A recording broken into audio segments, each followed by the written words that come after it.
Good evening.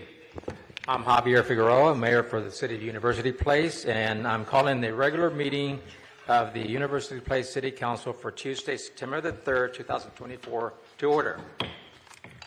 And with that, we'll have the city clerk do the roll call. Thank you, Mayor. Councilmember Boykin? Here. Councilmember Worthington? Here. Councilmember McCluskey? Here. Councilmember Fleming? Here. Councilmember Grossi? Here. Mayor Pro Tem Wood? Present. Mayor Figueroa? Present. Mayor, you have a quorum. Thank you. And will Councilmember Boykin lead us in the Pledge of Allegiance? Mayor, my pleasure.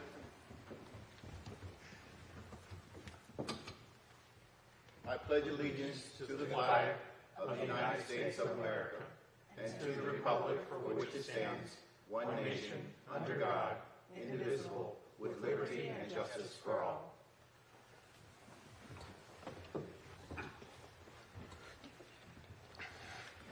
Thank you, Councilmember Boykin. And we'll move on to approval of the agenda. May calling for a motion to approve the agenda. Mayor, I move to approve the agenda. Second. All in favor, say aye. Aye. Opposed? None? Unanimously passed. And we'll move on to public comments. And I'm going to make this short because I don't see anyone here, present. And City Clerk, anybody online? There's no one online, Mayor. Nobody online, so I would, at this moment, close the public comments. We'll move on to consent agenda. May I have call a motion to approve the consent agenda? Mayor, I move to approve the consent agenda as submitted. Move a second. Any opposing? None seen. We'll move on to council consideration. And tonight we have for council consideration, Pierce Transit Board representation for adoption of a resolution. And we'll have a staff member, City Attorney Matt Kaser. Thank you, Mr. Mayor, members of the council. Matt Kaser, your city attorney. Before you tonight for consideration is a resolution which would nominate an individual or casting a vote for membership on the Pierce Transit Board. Just by way of brief background, and some of this you've previously heard from Councilmember Boykin in prior council comments. The city of University Place is jointly holds a seat right now anyway, with the city of Furcrest on the Pierce Transit Board. It's one of 9 seats on that board. Every 4 years by state statute, those seats are required to be reallocated based on population needs and the like. As a result of this year's reallocation, or this cycle's reallocation, that seat that was formerly held by University Place in Furcrest, we add Gig Harbor to that list. In order to accommodate the new composition of the Pierce Transit Board, and you have it in your packet tonight, correspondence from the Pierce Transit clerk. They are calling for nominations such that if a particular council wishes to submit a nomination, they're requesting nominations to be submitted by that jurisdiction by September 13th, which would be next week. By September 27th, a ballot listing the prospective nominees from both this body as well as if the cities of Gig Harbor and Furcrest also opt to make a nominee would then be redistributed to the respective jurisdictions, and then each of the 3 councils in that event would then return those ballots and related council action. Prior to tonight's meeting, I believe council had the opportunity to see the initial letter from the Pierce Transit clerk, and it was submitted to council inquiring whether there was any interest from members of this body that would like to fill or be nominated to that seat. We received inquiries back from 2. But the ultimate decision on what name to provide to Pierce Transit by way of our nomination is obviously one for the council. There's probably a lot more questions than what I can cover in my initial remarks, so I'll stop there and then I'll submit to any questions that council may otherwise have. Okay. Any questions of Mr. Kaser? Councilmember Worthington. Thank you, Mayor Figueroa. Yes. So, Matt, do we know who's nominated yet by the other cities? No, at least not as of yet. I had the opportunity earlier today to at least pull from the online websites of both the cities of Gig Harbor and Furcrest any prior council actions, I didn't see anything that bore on that issue, any council action that those two jurisdictions may have taken already. Okay. I have some. And I don't think both, I don't hold me to this, but I don't think that both bodies aren't scheduled to meet until next week. I think that's their next meeting. Don't hold me to that, but I'd have to double check that. Okay, thank you. Yeah, I think that's what I have for the moment. Okay. Is there anything that our council needs to be aware of as to the sensitivity on this background? And I can think of one where, we had an agreement with Furcrest. Yeah, I should have mentioned that. I apologize for that. Previously, when it was just us and Furcrest, both bodies had agreed, and we previously executed via resolution. And a copy of that MOA, the Memorandum of Understanding between the two bodies, is included in your packet. It had been agreed between this council and your counterparts in Furcrest that we would simply cycle the seat. It's a 3-year term, 3 terms with UP, 3 terms with Furcrest, 3 terms with UP, et cetera, until such time as that composition would change. Obviously, the composition has changed. And I mention that because I think we have to be sensitive. Whoever gets elected here, as she talked it out with the other two that get appointed by their councils, if I understand this, each city appoints a representative, that those representatives will then meet and then see who will move forward as the elected one. Is that? No. I'm trying to, what's the official process? So the process would be each jurisdiction would put a name forward. If 2 jurisdictions put together the same name, at least as I'm understanding their rules, that person is it. If each jurisdiction puts forward one name, so there'd be a UP name, a Furcrest name, and a Gig Harbor name, hypothetically, and those names were different, Pierce Transit would kick that back to each of the 3 boards and say, here's who each of your bodies nominated, you guys figure it out. When you say you guys, are you talking about the 3 representatives? No, the 3 city Three councils. cities. Okay. Okay. So what would be a proper legal route after each city picks a representative for them? Is it proper for them to meet afterwards? I think they could meet, however, recognizing that, I mean, it's just like all the other politics component. And, this is obviously amongst electeds. If our nominee got together with the other nominees or the other mayors, such as the case may be, and said, hey, this is a framework that we think we can agree, at the end of the day, whoever from our council went in there would obviously have to sell it to the remaining 6 of you. Okay, so my major point here, and that was, is to understand whoever gets picked here, if you didn't know the background, that even though Pierce Transit derailed the existing system, we did have a representative for 3 critical years in Pierce Transit that we had at least, a friendly neighborhood agreement with Furcrest that they would have another 3 years after that, which they got shorted because of the change of the process. So I just want to make sure that whoever gets picked understands that sensitivity. Okay, so the next person I saw the hand up is Councilmember McCluskey. Okay, thank you, Mayor. I need to clear, so there's 3 cities, and among the 3 cities, do those 3 cities decide which city is up next?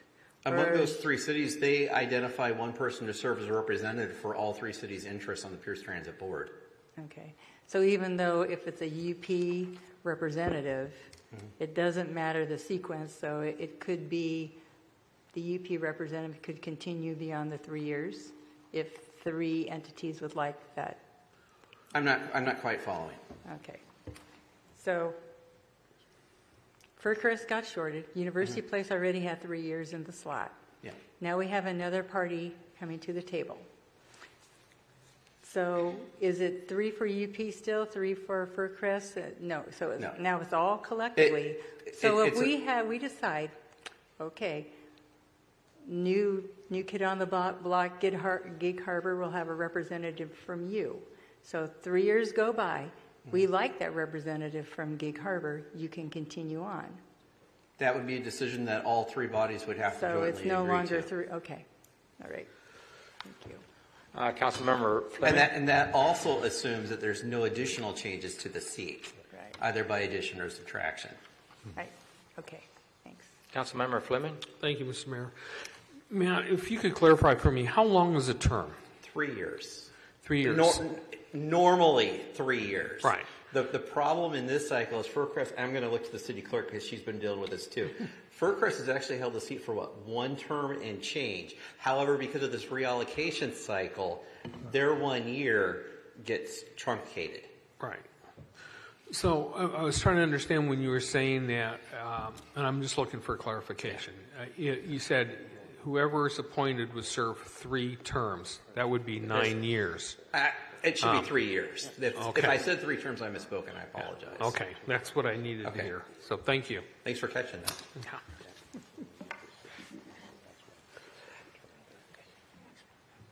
that.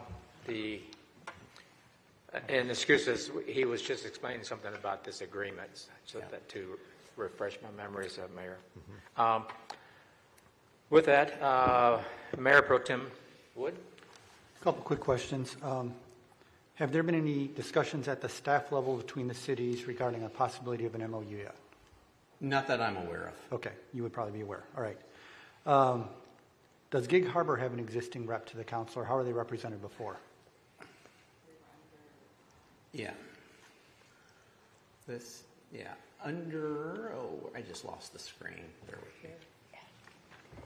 They previously shared a seat with Fife, Milton, Auburn, Pacific, Silicon, and Ruston. Correct. Okay. So they got out, what's that? 7? Yeah, 7. They went from 7 to 3 cities that are sharing a seat. Okay. Thank you. That's my question. Councilmember Worthington? Thank you, Mayor. I was just going to, a little more history, I think, would be slightly helpful. At least it would help explain what I'm thinking. So my recollection is Councilmember Keel, when he was on council, served 2 consecutive terms as Pierce Transit. He did that partly because as he was wrapping up the end of that first term, he had been appointed to Sound Transit Board. In order to be on the Sound Transit Board, you have to be a transit member of the local transit board. And so in his then role, shortly after that, he became chair of Sound Transit. Fircrest basically said, yes, Councilmember Keel, City of UP, you can repeat. We're for that, but we would like to have fair treatment when you're done. And I'm abbreviating things. And I appreciated the fact that they were able to kind of forego their turn, and I don't particularly feel all that excited about not supporting at least the spirit of that arrangement that we had with them, even though we don't have any direct obligation. So I'm inclined to find a way to support that spirit. Having said that, I've also expressed previously an interest in being appointed to this to Pierce Transit, as I believe Councilmember McCluskey has, according to the packet as well, which is fair. And there may be other council members too here at the dais also. But I'm perhaps more of a mind to get to keeping to the spirit of that arrangement. If we knew who the person from Fircrest was that they were in fact nominating, that would be helpful, because then we could do something about this. Because it only takes 2 cities saying the same name in order to get that person on the board. But we don't know who that is. We can guess, but I don't know. I'd prefer to know. So I just wanted to bring that out and explain. Again, if we're going to select someone from our council, there are many good people here. All of us are qualified, but I have an interest in that, and I just wanted to declare that and give a little history and just remind folks a little bit of things. But I think there's a way through this, but I don't know that we're going to get too much further tonight. So.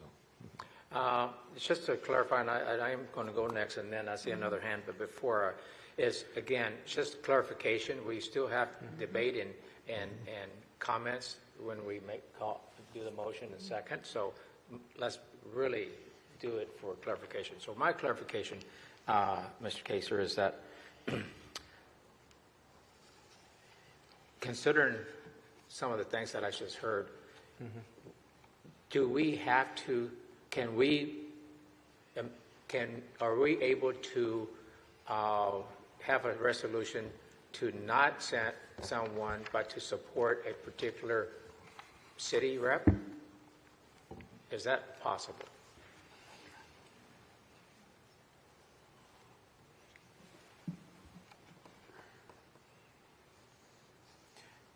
You could decline, I'm just thinking this through.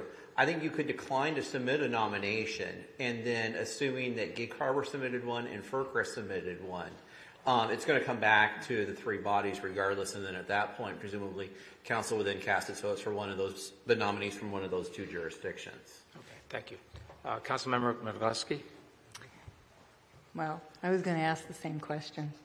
Okay, well, let's just move on. Because if we have two cities agreeing on one rep, then they're it, Yeah. right? Okay. Okay. Thanks. So Or, I mean, if I can go back a second to the Sure. mayor's question. If you're going to take that approach, you could say in the resolution, it's unusual that the city of University Place declines to submit a nomination and would support the city of Furcrest's nomination. And then you're kind of letting the chips fall where they fall at that point. Right. Okay. Councilmember Fleming? Thanks again, Mr. Mayor.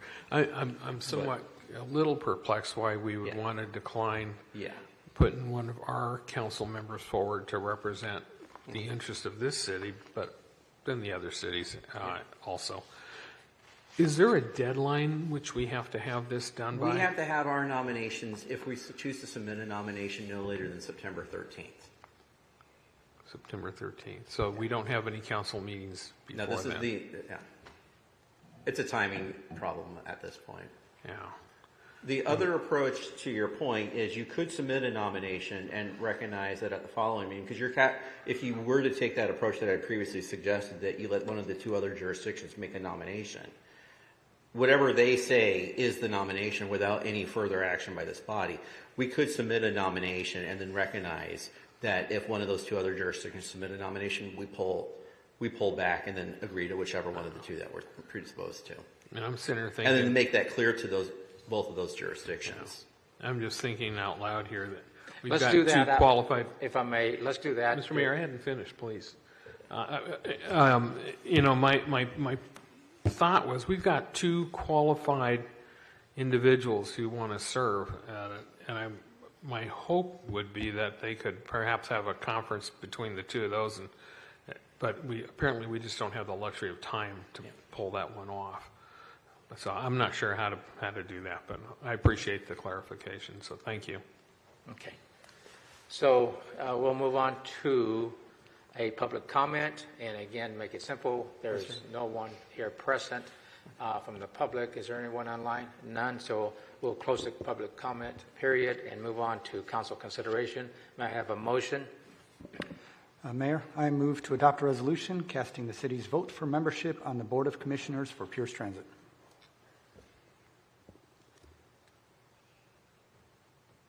Second. We have a first and a second. Trying to figure out what that meant. And now we have discussion and comments, and then we'll move on from there. So I'll start here, and then we'll move around. But I think that I heard some of the clarification here, but I believe that in good faith, we've always been a city of a good neighbor with Furcrest. As we all know, it's a very close city, unlike any, Lakewood at Port Arthur or Tacoma or any other. They share school district. They share all the shopping here, basically, and among other recreational things. So, and this has been an ongoing agreement that we've had with them. I think that we should, and we will have in the future, if not currently, many other types of business that we should, that is in good neighbor arena. For example, even the recreational things. I mean, I think they're the only ones that want to play with us. on that. So we have to keep the whole big picture in content, so to make sure that we're, for the sake, unless somebody really feels that we're not going to be represented, if we really felt we weren't going to be represented righteously, for in this case, for our citizens, then we can rethink that and send our own and try to get ourselves in there. But I think that just because we pick whatever representative, we have the right and obligation to work with them, to communicate with them, to understand what's going on for them to represent us appropriately on that board. So with that, I like for us to kind of think about a resolution that says that we wouldn't send anyone, and give our support to FirstCrest. And maybe if there's an explanation, we could summarize why. And we want to be a good neighbor, and about the agreement, and that they had their choice. So that's kind of where I'm heading. If there's other options, I'm open for them. So with that, I'll go with hands. Councilmember Fleming. Thanks, Mr. Mayor. Matt, earlier, I thought I heard you say that neither other city, Gig Harbor or FirstCrest, had any nominees put forward. Not that I identified when I reviewed their materials. So if we have no candidates from any city, where does that leave us? I think it's probably a redo and the call for another round of votes is... Okay. Oh, if there's only one, yeah. There is one? No, if there's only one. But if we have none, where does that leave us? I think Pierce Trans is probably making another call. Okay. All right. Emmy brings a good point up. But I wouldn't be surprised if those other jurisdictions would be doing something next week. And next week is before it's due. Yeah. Yeah, so I'm managing. They're doing the same thing we are.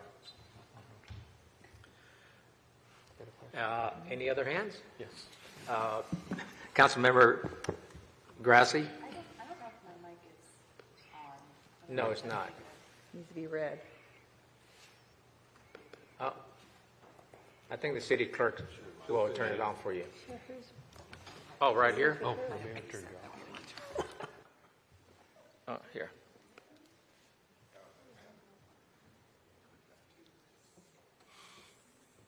Now you're off.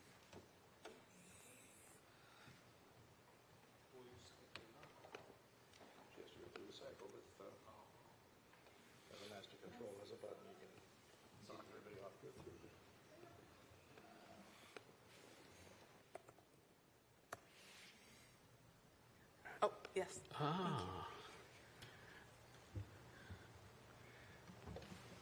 Except for Frank. While the mic situation is being squared away, just some additional information. Gig Harbor City Council, their website... Excuse me one second. City clerk, we have Councilmember Boykin not working. You can share mine if you want. I'd be more than happy to. Yours is standalone. How come he gets two mics? I'm jealous. Two non-working mics. It's like stereotype down there. We're good? Thank you. Okay. Go ahead, Mr. Johnson. Yeah. While we're figuring out mics, Gig Harbor, per their website, their city council is set to meet on Monday, September 9th. There is, I'm just trying to see if I can pull up if their agendas are online yet. I don't think they would be, not this far out. No published meeting files. FirstCrest City Council meets reading from their website on the second and fourth Tuesday of every month at 7 p.m. and holds a study session on the third Monday of each month at 6 p.m. So. So does that mean, I'm sorry, second and, could you repeat those dates again? City Council meets on second and fourth Tuesday of every month. Okay. Next week. Okay, so Councilmember Grassi. Just clarification. Well, that was part of my question is if you knew their meeting schedule and if we would know after they submitted or not, or we would do our own due diligence to find out, or We would be probably doing our own due diligence, and we'd probably have staff-to-staff contact saying, who would you guys do? And I imagine at a certain level, there'd be an elected to elected discussion as well. Okay. I I well respect our colleagues at Faircrest, and I for sure value them as a partner and understand that our relationship is critical. But I also, at this time, when we don't have anyone on the docket yet, I think that it would behoove us just to at least put our best foot forward and put a name to represent our city if we have the ability to, and then possibly go into conversations after in case they do want us to represent them. It's the best possible outcome for our citizens. I know that we could represent all jurisdictions well, but that's just my thought process while we're at this juncture. But Okay. Councilmember Boykin?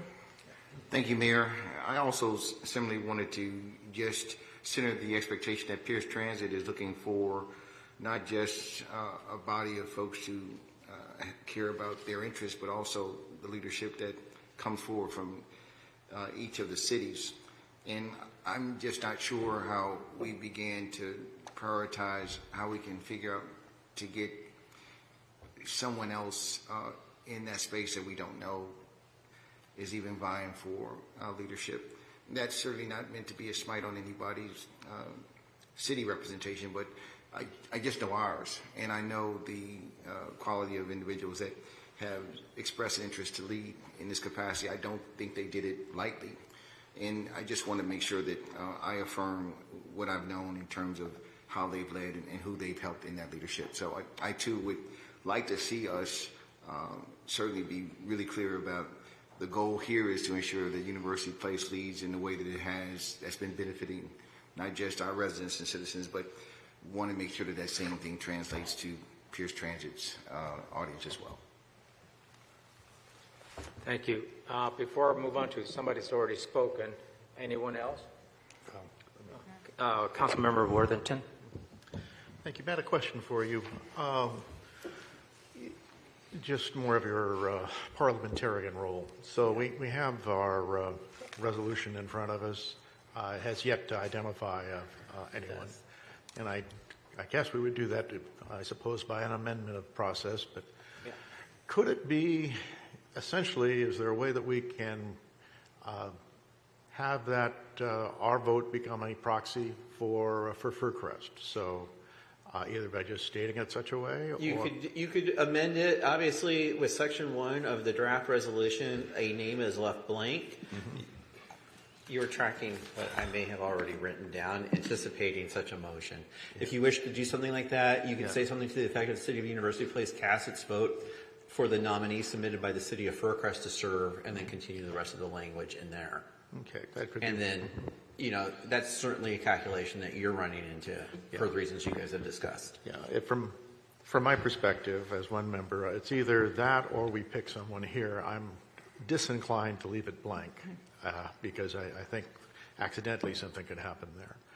If we were to name one of us on council, I would be doing that in my vote in such a way that it's just it's a space holder until we have a name from Faircrest. Very likely. Mayor Reynolds has been serving in that role now for 4 years, and I believe she's done anything we've asked her. Now, the fact that we haven't asked anything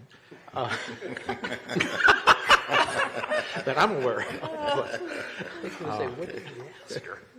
But I mean, that's sort of the point. There is someone there. There is a connection. The seat is not vacant. She would continue on there and has some experience there until this is resolved one way or the other. Okay, I just wanted to put that on the table before we got too much further. Before I continue, can we have somebody lower that one blind? Because I'm just can't see anything or anybody. It's called blinded by the I'm blind. Isn't there? Much better. Oh, some more. Oh, that's much better. Okay. Oh, the door. Yeah, that helps a lot. Thank you. Councilmember Fleming. Thank you, Mr. Mayor. Man, I just had this idea or thought. And correct me if I'm wrong. Each city puts forward a nominee. Those cities then, those nominees get together and they hash out who the one person's going to be. It takes two cities to say that's it, and away we go. Is that right? That's how I've understood it. And, or more accurately, somebody from each city gets together, whether it's the nominees, the mayors, Or whoever. somebody. Yeah. So I don't see anywhere where it precludes us from putting forth 2 names from our city, and then each city can get together and decide among those 3 or 4 who that one person would be. You get a nomination, which is singular. Does it really say that? Yeah. You really kind of spoil everything that I'm you come just- up with. I'm on a roll this stuff, yeah. Yeah, I can see that. Okay, well, that kind of took care of that idea, because I was going to say, I know. put forward both individuals, and then let those 4 then hash out who that one's going to be. The other challenge with that is if we do that, Furcrest potentially could do 2, Furcrest potentially, or Gig Harbor does 2, and so then you've got, But you still got to end up with 1 at the end of the day. yeah. Yeah, okay. Thank you. So, yeah, Councilmember Grassi and Boykin really made some nice, well, not nice, actually excellent comments that led me to think about, it isn't about the politics. It was a good thing that we did with memorandum, and it was a good thing that we were sharing. It isn't our, now we have to look at it a different way, other than maybe being a good neighbor, as I spoke. How much of the 3 cities, which city gets impacted the most from Pierce Transit decisions? UP. Because at the end of the day, if there's very little of Gig Harbor or Furcrest compared to us, we have the most at stake, and I believe what Boykin said. I mean, and I don't know everybody on that council, and I can tell you right now, there's a lot of people in different councils that I don't think they really should be leaders, and certainly would not be putting our constituents, at risk with some of those council members. Now, I'm not talking about Furcrest or Gig Harbor, so I don't know them, but I think that we need to know more before I start giving them our hand. But can somebody answer which city has the most, do you know? Most what? The most, that is most impacted by Pierce Transit. I think University Place is number 1, and Gig Harbor would be number 2. Okay, I was saying that's what my guess is. So that being said, I think that we should maybe think more than just passing it on willy-nilly. Hold on a second, please. I'll get to you. And so I think that we should go with the process that allows us to submit a name, a representative, and let that representative fill it out for us and say, hey, there's a really good person here that, if we want to be a good neighbor, fine. If not, that person will say, I'm going to, argue and debate the case for UP, for them to be on that board. So I think that we trust our own person to decide that once they fill it out. And that's kind of a process for me as well. So, Councilmember Denise. Oh, excuse me. 3 times. 3 times. I'm sorry, I need to go back to here. Ed, Thank you. Mayor Pro Tem Wood. Thank you, Mayor. So I'd like to point out one thing is that right now, no city has put forward a nominee yet. And not passing on it right now for the city of UP on the assumption that the other cities will put forward a nominee, I don't think is a wise choice. So what I would suggest we do as a council is put forward a nomination for one person. I'd be willing to say we'll put forward a nomination and consider ceding that seat to Furcrest in the good neighbor interest. But I think that's still kind of like a short-term fix, relatively short-term fix. I'd also suggest we look at a second resolution, if not today, soon, requesting city staff to coordinate with both Gig Harbor and Furcrest on a new MOU if they're willing to participate. Just to address this in the future so we're not necessarily getting into a squabble every 3 years. But for the short term, I would suggest we definitely put forward a name, and then I would be willing to consider if Furcrest nominates somebody in the interest of being a good neighbor that we would cede to that person. Thank you. And thank you for your patience. Sure. Councilmember McCluskey. All right, thank you. So we have a timeline issue here. So I concur with Mayor Pro Tem that we should nominate someone from our city council to go forward and to see what Gig Harbor and Furcrest has brought to the table. My understanding is that it's not the admin that would meet, it would be elected officials that would meet to discuss. So whoever we decide that's going to meet, whether it's the nominees coming together and talking to Furcrest and Gig Harbor, but at the end of the day, there is a collective body coming from some group that the council has approved that will make that final selection to go forward to Pierce Transit.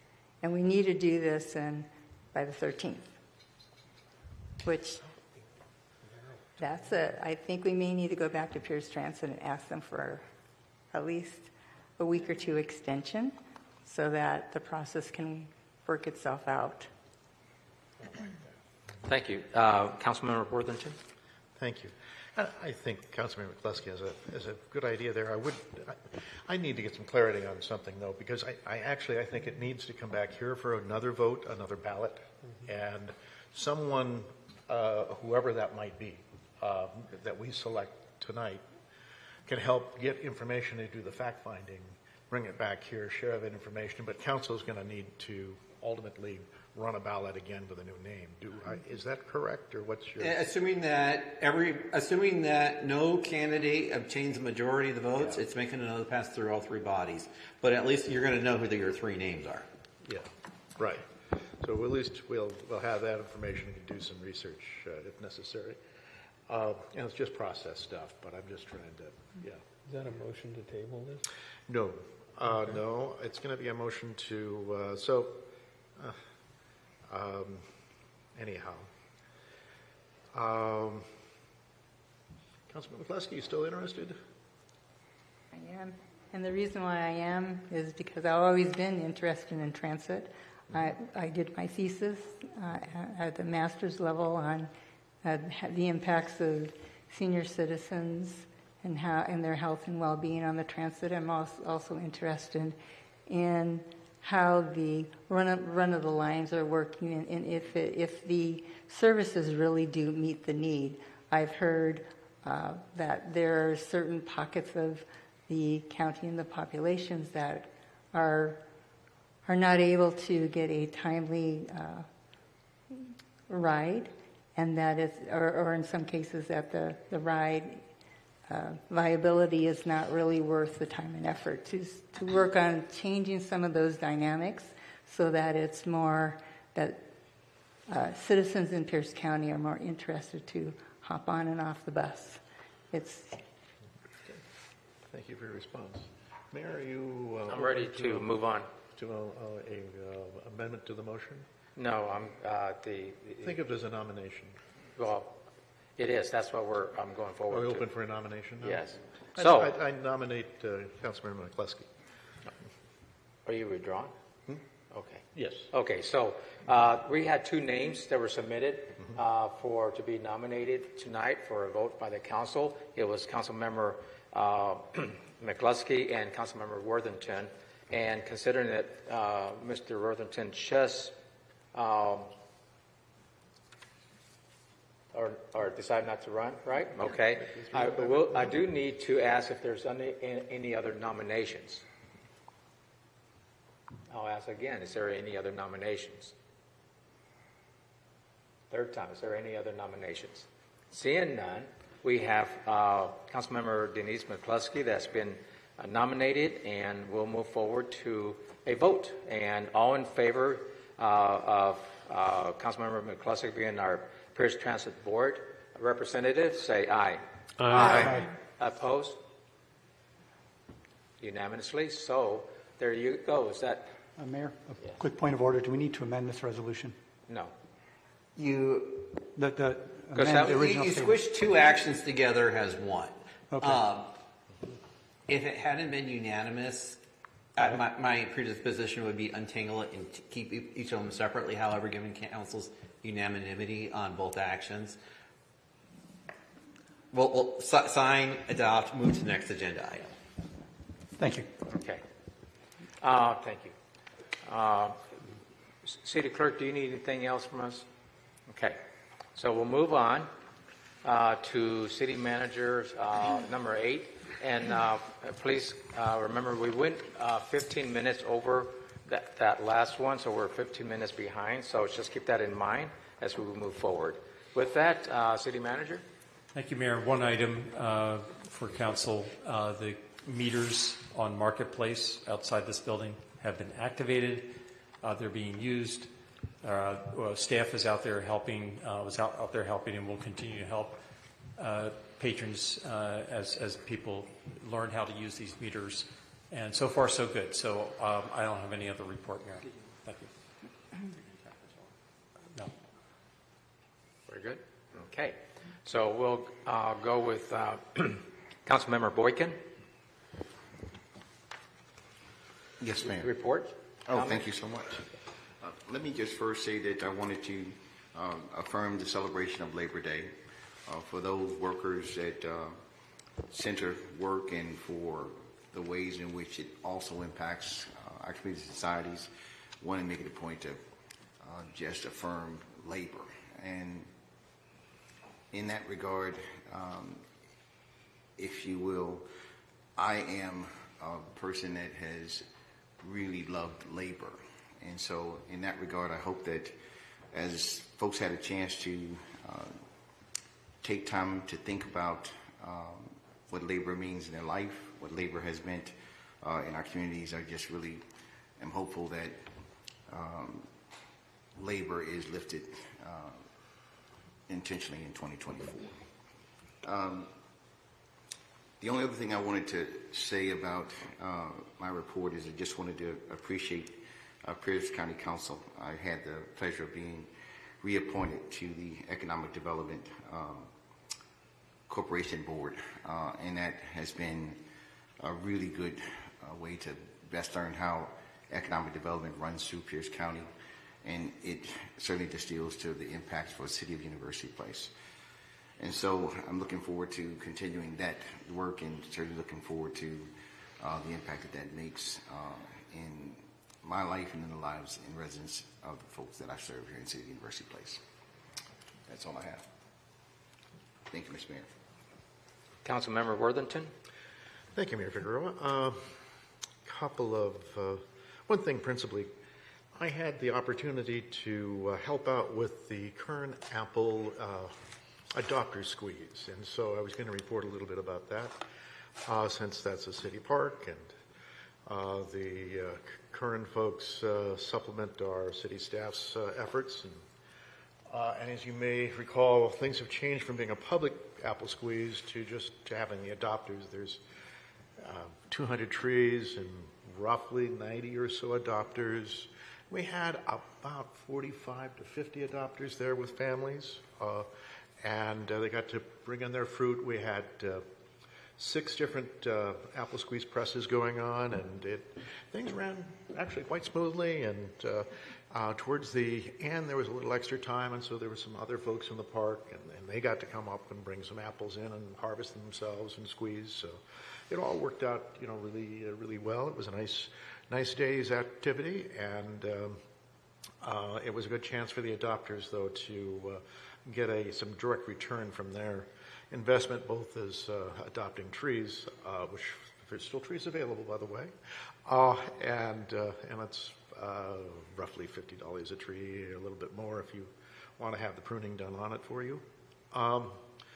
Anyhow, that process seems to work out well. It was a good, fun day, and I was glad to be part of that. And I think, given the hour, I'll let that go as my report. Thank you.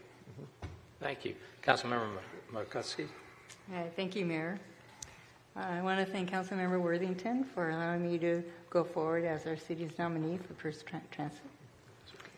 Good job. I have been contacted by a representative of the UP Historical Society, in fact 2 members, that they're approaching their 25th anniversary of the society, and we're approaching our 30th year as a city. So I would like to open up a not a discussion, but a thought that we can maybe toy with later on, to combine both the events and to celebrate our history as well as the past 30 years of our history. So the UP Historical Society and all the things that they're bringing to the table for our history, as well as celebrating 30 years of cityhood. Make it, a grand event on both scales. Thank you. Councilmember Fleming? Thank you, Mr. Mayor. I've got many things that'll take me about half an hour, so no, I'm just kidding. Actually, just one thing to share with council. I'd like to invite council and certainly members of the community on, and this is actually in conjunction with SHAPE as well as with the Pierce County Assessor's Office. One of the programs they offer is to go to communities and present seminars on property tax exemption. We were able to get them to come to the City of University Place, and that will take place here in the City Hall on Wednesday, September 25th at 2 p.m. I'll say that again, Wednesday, September 25th at 2 p.m. Inviting, again, the council who can attend that. Things they're going to talk primarily about is how to apply for the tax exemptions for property, taxable incomes for veterans, and allowable deductions are some of the highlights of that seminar. So if you have an interest, certainly contact City Hall, but would look forward to having any and all who have an interest in that and attending. So that's it. Thank you. Councilmember Grassi? Thank you. Just one clarifying question. Will that be online? I don't think so. I believe it's in person. In person only? Okay. Thank you. Thank you, Mayor. A few quick things. I just want to say thank you to our city staff that put on great concerts in the square and worked really hard this summer to bring our community together. Every event I attended this summer, whether it was the concert or anything happening at the Kern Apple Orchard with our volunteers there, I met someone new from our community, and I just want to say thank you for making it intentional. And I think our city gets better when people feel like they belong and get to meet their neighbors. So it was a wonderful summer. It was a lot of extra work, so thank you to your team. Definitely worth the effort, and I loved meeting people out in the community this summer, so thank you.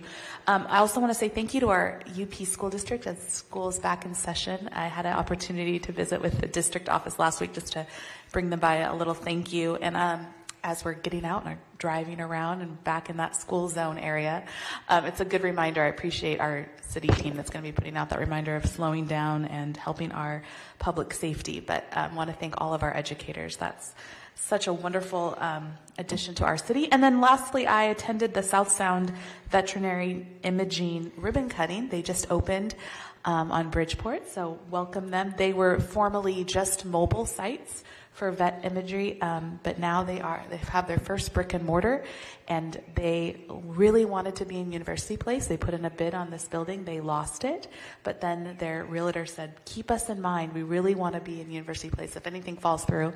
And it did, and now they're here and open, and it's wonderful to be there with Councilmember Worthington and meet those exciting business owners. So if you have a pet that needs medical imaging, they're open, or they will come to you, which is great. So thank you, Mayor. Thank you. Mayor Pro Tem Wood? Thank you, Mayor. A few things. It's actually been a while since we last met, so I would also like to thank city staff for the effort they put into National Night Out. That was a great event for, I think, all of us were there or close to. And so got to get out, meet the community, and just celebrate being a community. Also was able to attend the University of Puget Sound Civic Leaders Gathering. That was a great opportunity to meet and network with some of our fellow officials in the region. The week of 12 August, there was the Week of the Bayonet, which was a 7th Infantry Division event where they had a series of events all week. I was able to go to the first two, which was the open house, where I got to meet the division commander. And then on the next day, the 16th Combat Aviation Brigade, our sister brigade, had a display out of some of their helicopters and some of their soldiers out. And I just came away very impressed with their capabilities. And I have to say this because I'm now retired, is that the security of our nation is still in good hands. And then finally, I was able to I represented the city at the Pierce Transit ribbon cutting that was down on Bridgeport near Walmart. They did a ribbon cutting on their new bus stop. And their bus stops are, if you have a chance to drive by and take a look at it, it's very different. Looking, it has solar power, so it'll be lighted at night to give a better sense of safety for anybody who's there. And then there's also a lot smaller window panes, because for some reason there's some members of our community who like to break the windows, and the smaller panes are a lot easier to replace than the bigger ones. So, but anyway, it's a good design. It looks nice, different color, and it's encouraging. They're planning to put in, I think the number was around 500 of those over the next several years, probably 100 or so at least this year, if I remember those numbers correctly. And that concludes my report. Thank you, Mayor. Thank you. I'll just support some of what Mayor Pro Tem said, and I was with him with the, as all of us, a National Night Out. And I have to say, I hope you experienced the same thing I did, and I imagine you did, because the other neighborhoods that I visited before have always been on the positive side. I did not receive, except for a semi-complaint, but it wasn't a serious one. But a lot of folks just really thanking me for what we've done with the city, the sidewalks, the keeping of the lighting. I mean, it's just tons of good, positive feedback. And I know some of these folks quite well.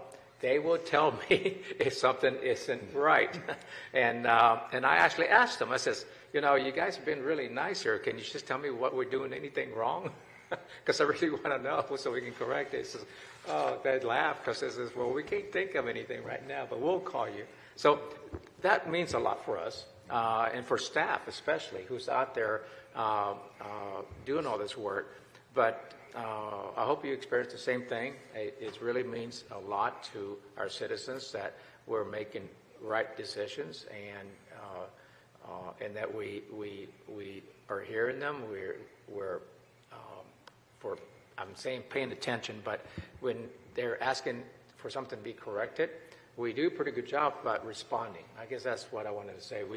They liked how we rapidly respond to them and take care of things. So kudos to all of us. The other thing is I attended with the Mayor Pro Tem, the Pacific Lutheran University. UPS, excuse me, not POU, UPS. And it was about, what, 200? Yeah, it was a big, it's a lot of folks of influence. And I say influence, people of industries and businesses that really are the ones that are out there shaking it up. And not very many elected officials. There were some, but mostly, I was glad to see most of them were business people. And that was really, and they were grateful to meet some of the elected folks, especially a city from University Place. I got a lot of good comments about our city from different leaders, which is good feedback. They have friends that live here, and they were telling us about their friends' comments about how they live here. So all positive. Made some connections, reconnections that will lead us to hopefully helping us here in UP. So with that, I also attended two other events with Mayor Pro Tem for the 16 Cab Bayonet Week, and it was one of them, it was the greeting meet. What I was surprised that and I think Mayor Pro Tem, we were the only two elected officials. Well, I was there, let's put it this way. Nobody was there that was elected other than myself. And it was noticed by actually the general, was a major general, who noticed it. She was just, I'm really happy we have an elected official there. That's not what she said. And thank you, Mayor. So her and it was the colonel too. He was really proud to have his mayor come out and support their effort. And then I didn't know this, but Mayor Pro Tem showed up right after that, and it was it was cool. They really do notice, and they really do appreciate it.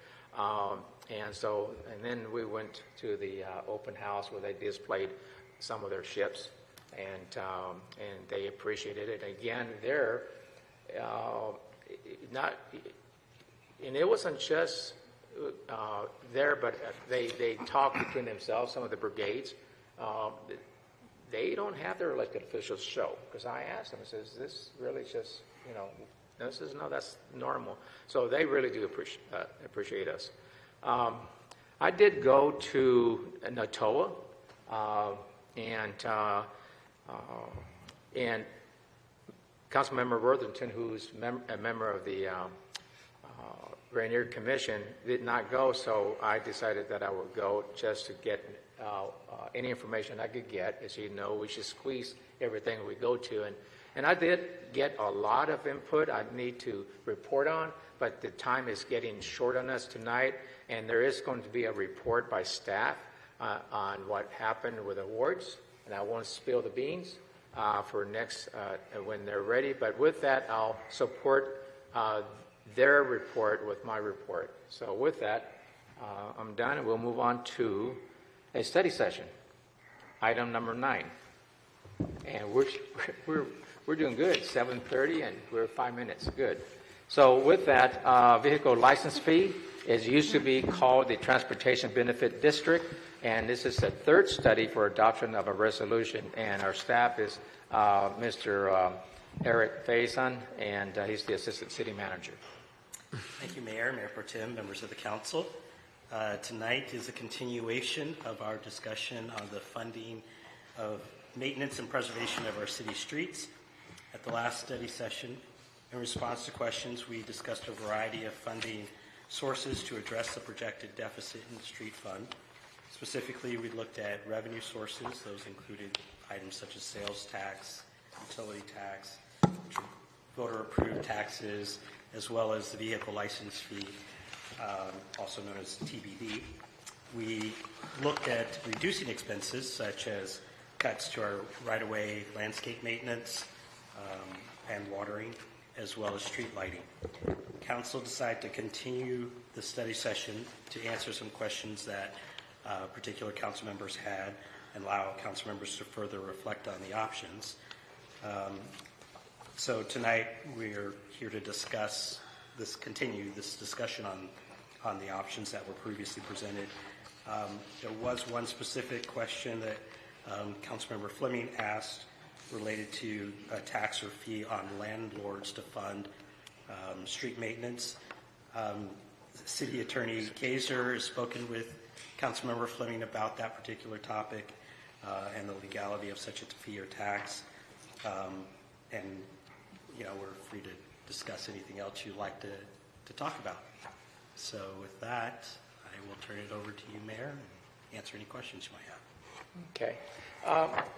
I'd like to just start before we just discuss among ourselves or ask staff about anything that we can to help us make a decision, or at least the decision, and I should just let us all know, and that is what we're driving for is direction to staff, what to bring forth for us to vote on the next meeting on a particular fee, okay? Whether it be 40, whether it be 35, or whatever the options were. But I do believe that we've studied this quite a bit. Even though this says third study, I think for most of us, we've talked about this, discussed this in many other venues, whether it be a retreat in other areas where we talked about this.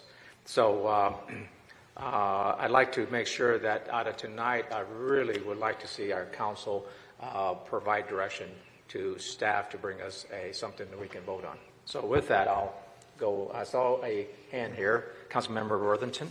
Yeah, thank you, Mayor Figueroa. And Eric, thank you for getting us well prepared on this.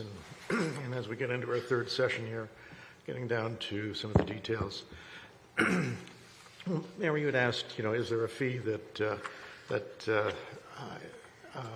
as one of the council members, I feel like I would support. Essentially, I think that was your question.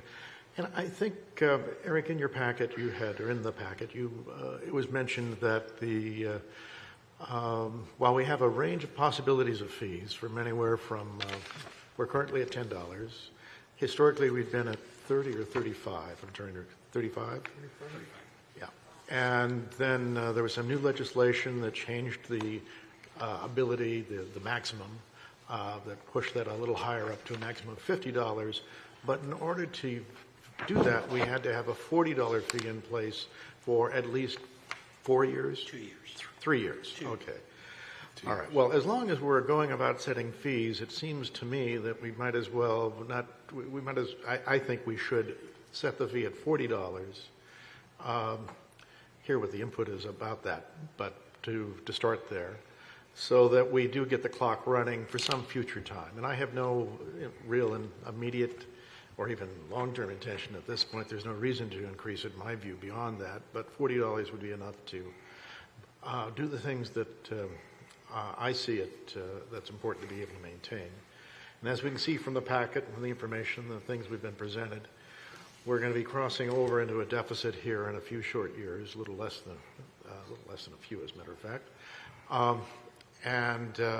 We don't, so we need to either reduce our level of service. My view is, at least until they hear from the citizens, that the level of service we have in our community is a point of pride here. The level of service for us, you cross the line between us and our neighbors. You know what side of the street is in UP. You just can see it. And I would also is prudent economics about being able to take care of our maintenance responsibilities and keep our road systems functioning as well as we can. Least it fall into disrepair and we start losing the sub-base, and the cost repair goes exceedingly much higher. So, Mayor, you had asked for an idea about what that fee should be, and I think, in my view, I think $40 is a number that I would consider. Thank you. Okay, I saw a hand go up. Mayor Pro Tem Wood. Thank you, Mayor. So, as everybody knows, I've had a lot of questions about this over time. And I've been reluctant for numerous reasons, but I have to commend city staff for the work they have done in outlining different options, all the different possibilities, places we could go with this. And I'm inclined to agree with right now Councilmember Worthington of supporting the $40. And the reason I'm looking at that is because of all the different options that have been discussed for alternative funding sources. We are looking at using one-time funds, which is pointed out that that's really against our own policy to do. We were looking at other revenue sources, whether it's landlords or anything else, which I didn't hear the argument about legality, but it's okay. I don't need to go there. But it's very easy to draw a correlation from if you have a car, you help pay for the roads. And that's a case I think we can make to the public, which is saying, you know, if you don't have a car, you don't have to pay for the roads. If you do, you do. And so I would support going forward with a resolution for $40 to take effect. I believe it was 1 January 2026, as I recall, was the original proposal. So and that concludes my comments for now. Thank you, Mayor. Councilmember Fleming. Thank you, Mr. Mayor.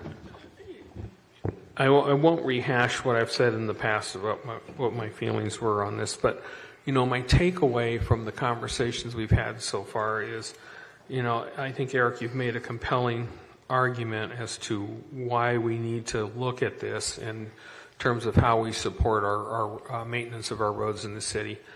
The other thing is looking at alternatives and how do we get to where we need to get to has kind of weighed very heavily on my mind. And I took into consideration the comments that other council members had made, such as Councilmember Grassi and Councilmember McCluskey and what Councilmember Boykin had made previously, and as well as, you know, Councilmember Worthington, I think you made some very strong, compelling arguments also.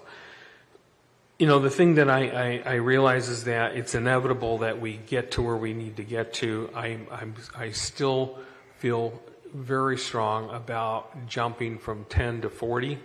While I was absolutely adamantly against the whole idea to begin with, I think there's a compromise that's palatable and it gets us to where I think we can get to.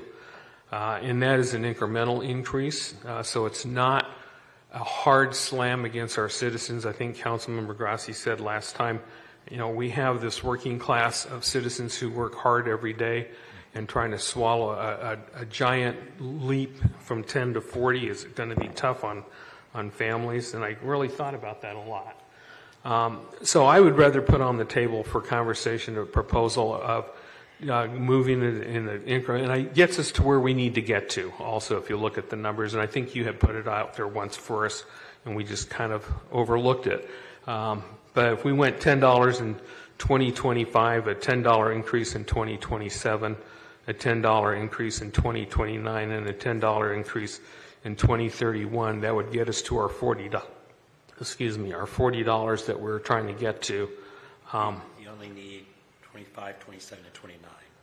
Okay, 25, 27, 29. I was giving you $50 there. Shame on me. You could get 50 if you wanted to then. But, Sorry about that. I withdraw that last one. But left it at 2029. That would get us to where we need to get to. I think it's palatable for citizens and allows us to do what we need to do. And I could fully support something like that. Which is kind of a switch in where I was adamantly opposed no matter what we thought, but I've given this a lot of consideration. So that's another proposal I put on the table for the council to chew on tonight, and hopefully we could get to that and we could get this thing moved forward. So thank you, Mr. Mayor.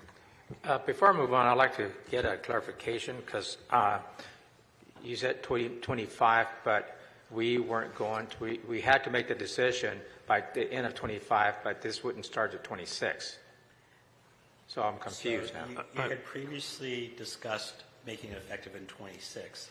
What Councilmember Fleming is suggesting we start in 25. No, he said 26. No, 25. Oh, you did, because I was writing what you were saying, so I misheard. I'm glad. Okay, 25.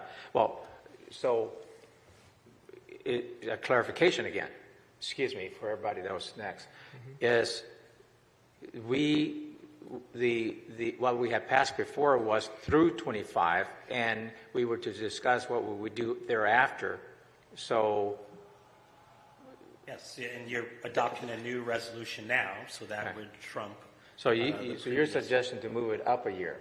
Okay. And it won't be a full year because it will take about 6 months to implement.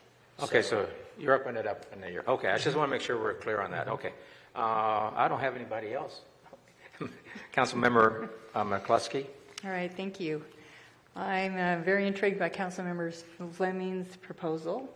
It gets us to where we want to go. My question to staff is, how much of a hardship is that to hardwire it into the legislative proposal so that it automatically increases 10 by 10 by 10?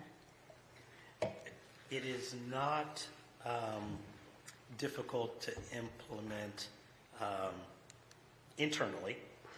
It is a process working with the state where you have a resolution adopted in 24 that you are constantly having to let the state know. But it is certainly feasible. Okay, so it's not an undue hardship then? It's just a notification process. It's just we can make it work. make it work? Yes. Okay.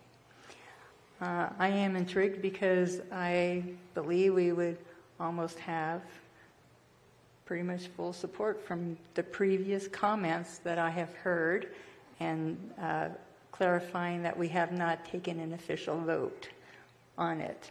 And whenever I look at raising fees or taxes, I'm always interested in having a full body council of 7 support, knowing that we're setting the right direction, all the council members are on the same page, and we can fully support leveraging our citizens, especially financially. And this also, Councilmember Fleming and I did a legislative proposal way back when, park maintenance and street maintenance. This hopefully can be incorporated into hiring a new public works that we sorely need, that was taken off the table when we did the budget carry forwards. Thank you. Okay, Councilmember Wood and then Councilmember Boykin. I'm also intrigued by Councilmember Fleming's proposal, but I was curious what that would do to, I know there was an intent to look at doing a hiring action as for public works personnel. Would that delay the hiring? Would the hiring be able to be supported? And this is, I know, ballpark. You guys haven't run the numbers on this. What's your initial guess? remember at the $40, our goal is, and you've had a philosophy over the years of looking long-term. So $40 allows us to solve this problem for a pretty long period of time, as far as we can look and be accurate. So I will run this scenario. I have a feeling that it might delay the hiring of a person unless you want to use one-time monies or something like that. But let me look at it and see the effect before your next council meeting. Okay, thank you. Councilmember Boykin. Thank you, Mayor. I want to just make sure that I did not commingle my thoughts about this. I think that it is a really strong proposal. It really gets me there, and what I mean by that is I was most concerned about if we did nothing. I knew that wasn't on the table, but if we couldn't find a way forward, doing nothing starts to be palatable. So I like the idea that we can get to where we need to go, which is ensuring that deficit that we would run the risk of making more challenging for our city and our citizens of 2030. We are moving that out the way right now. I also like the fact that what's most important to me is people who recognize that everybody has a different checkbook, and being really sensitive to how what we do and how we make decisions in impacting that pocketbook issue is really important. So phasing in these types of considerations and still getting to where we get, which is the ideal way of taking care of us for the long term. I know the residents really enjoy our roads and streets, and as it's been identified, that you can tell where City of University Place really starts and, in my view, stops. That is important. And so I'm glad that it looks like there's an opportunity for us to get there, and I think that's really important. Thank you. Councilmember Grassi. Thank you, Mr. Mayor. I want to thank staff again for their hard work on this and all the additional questions and time and consideration, because I do think this is a important decision, and I'm thankful to colleagues that have thought about this, that have more wisdom than I do. I am in favor of the proposal by Councilmember Fleming. I appreciate the consideration for families, and I understand, and I also agree with Mayor Pro Tem Wood. I'm sorry, that was a mouthful. That people do, that driving on our streets, that they do want to, pay for that and take care of it. I am just so cognizant and aware of the families that I see every week that are driving their cars to a food pantry in our city, or their senior citizens that are driving their vehicle on a fixed income. And so I think that this proposal takes all of that into consideration the best way that we can, as Councilmember Boykin said, a little bit more palatable. And I'm just sensitive to that. But I do think this is a proposal that I could get on board with, and I appreciate all of the work, the legwork, the thought, the consideration. I think that our council is really great at looking at something from all areas, and we're learning to work together and kind of tackle the best outcome possible for our citizens at every level, age, stage, economic level. And so I feel a little bit better about this to be able to support it. So thank you. I'm going to go next, and then we'll go for another round. And I think that's a very viable solution of this phase-in of starting 25, which is a year earlier than what was being proposed. So that kind of makes up some of that time where we can capture some revenues and get the show going to make sure that we're fiscal dependent on I shouldn't say that, fiscal strength towards our maintenance, which we all care. And so my biggest concern is there was some conversation about staffing and whether that is going to be part of this or not, or how that's going to be funded. I really am concerned that we're mixing apples with oranges. Hiring for something else or hiring even for street maintenance workers or whatever, should not, this is all about a fee. And when the information comes next council meeting about is there money or not, I personally do not want to be engaging in that when we're voting for a fee. That's two different topics. If we still, I think that staff, I think we give them direction, we vote on it, and after that, they can come back to us and say, we can do this because this happened, and we can just, here's your options like they normally do. So I really prefer not to have this, the topic of hiring workers, permanent workers, based on this happening or not, and whether it's going to be one-time management or not, because that's a whole different decision for me. And it would just muddle, I think, the discussion, not only for us and the staff, but I think for constituents. When they're listening and then you're mixing up conversations about hiring for street workers and this, it's to me, I just don't think it's a good way to process this for the citizens. But I do support this phase-in, especially as a year early. We still get where we want with the 40, and based on what I heard before from staff, the maintenance will never get any less than what we expected. It will be par. So I'm good with that. So those are my comments. I do have Councilmember Worthington next, and then Kluski. Thank you, Mayor Figueroa. And Councilmember Fleming, thank you for the suggestion. I think that's an improvement and on what I had offered, and that sounds like a great move. So appreciate that. Councilmember Kluski. All right, thank you. I do take, I appreciate your comments and your concern with the mingling of the different thought processes, but initially, when we were to consider this a few months ago, there was the Public Works maintenance staff position part of it. When that didn't occur in the budget carry forwards, then that was taken off.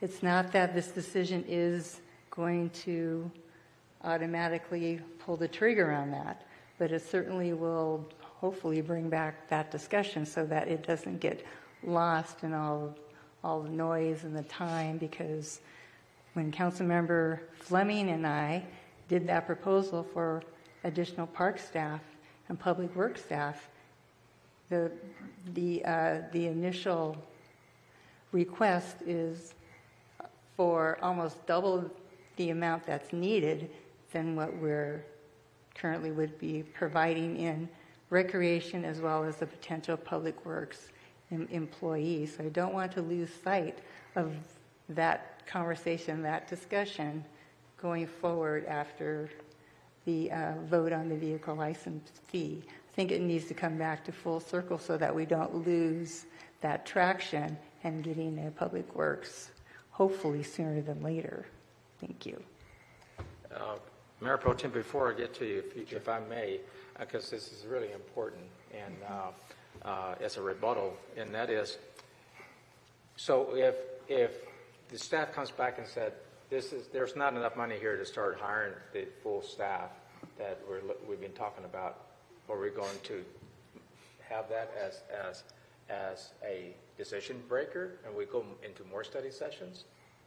I mean, I don't understand. What if that issue is not resolved, and or is that going to impact what we do, the decision and voting the next time? I don't understand quite where you're getting at with that. Well, let me explain that. Because this was a discussion along with the vehicle license fee initially. And so you're indicating that I'm mixing apples with oranges, and I'm really not. Because when we chose to postpone this decision, then that public works staff came off the budget carry forwards.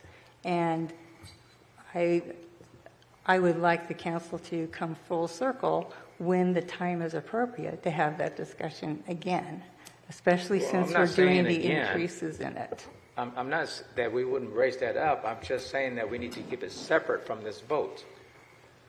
It should not be implied whether this vote is going to do that, because as far as I'm concerned, we give we pass this, it gets implemented, and it's up to the city manager and administration to decide how the maintenance gets done, whether they hire somebody, they don't. How they do it is their own thing, is how they do it. Now, we've given them advice about how, if he says we need more money, and I heard you loud and clear, and I was a part of those discussions, and we said, well, if we pass this, they'll say we'll be hiring this kind of maintenance workers to be able to make this happen.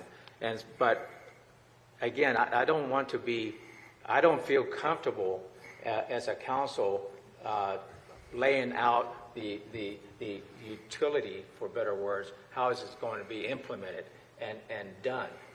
It gets into this risk management. What are our responsibilities?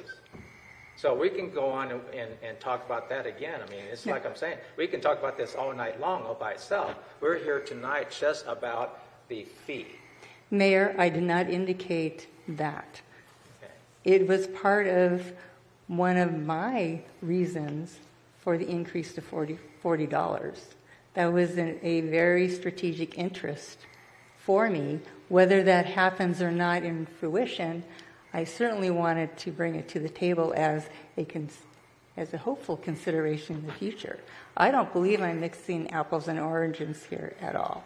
Well, let's agree to disagree. I agree. Thank All right. you. Thank you. Mayor Pro Tem Wood. Council, Mayor, I've got a question too. Go ahead. Thank you, Mayor. We've discussed a lot of options over time, and this proposal from Councilmember Fleming, I don't think we've actually seen the dollars run. And so I'm happy to support this proposal because I agree with Councilmember McCluskey. I think getting a consensus is hugely important for this kind of thing.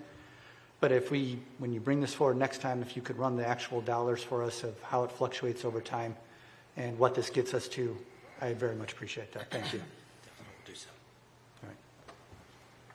I don't see any other hands, but on that note, I have I didn't know what you were doing. If you were just I was handshaking waving her. at you. Well, There you handshake go. doesn't work all the Touche. time. As you well know, you've been in this place many times. Okay. Councilmember Fleming. Thank you, Mr. Mayor. I appreciate it. The fact that we can have fun up here on the dais is good. I appreciate the Mayor Pro Tem's question on that.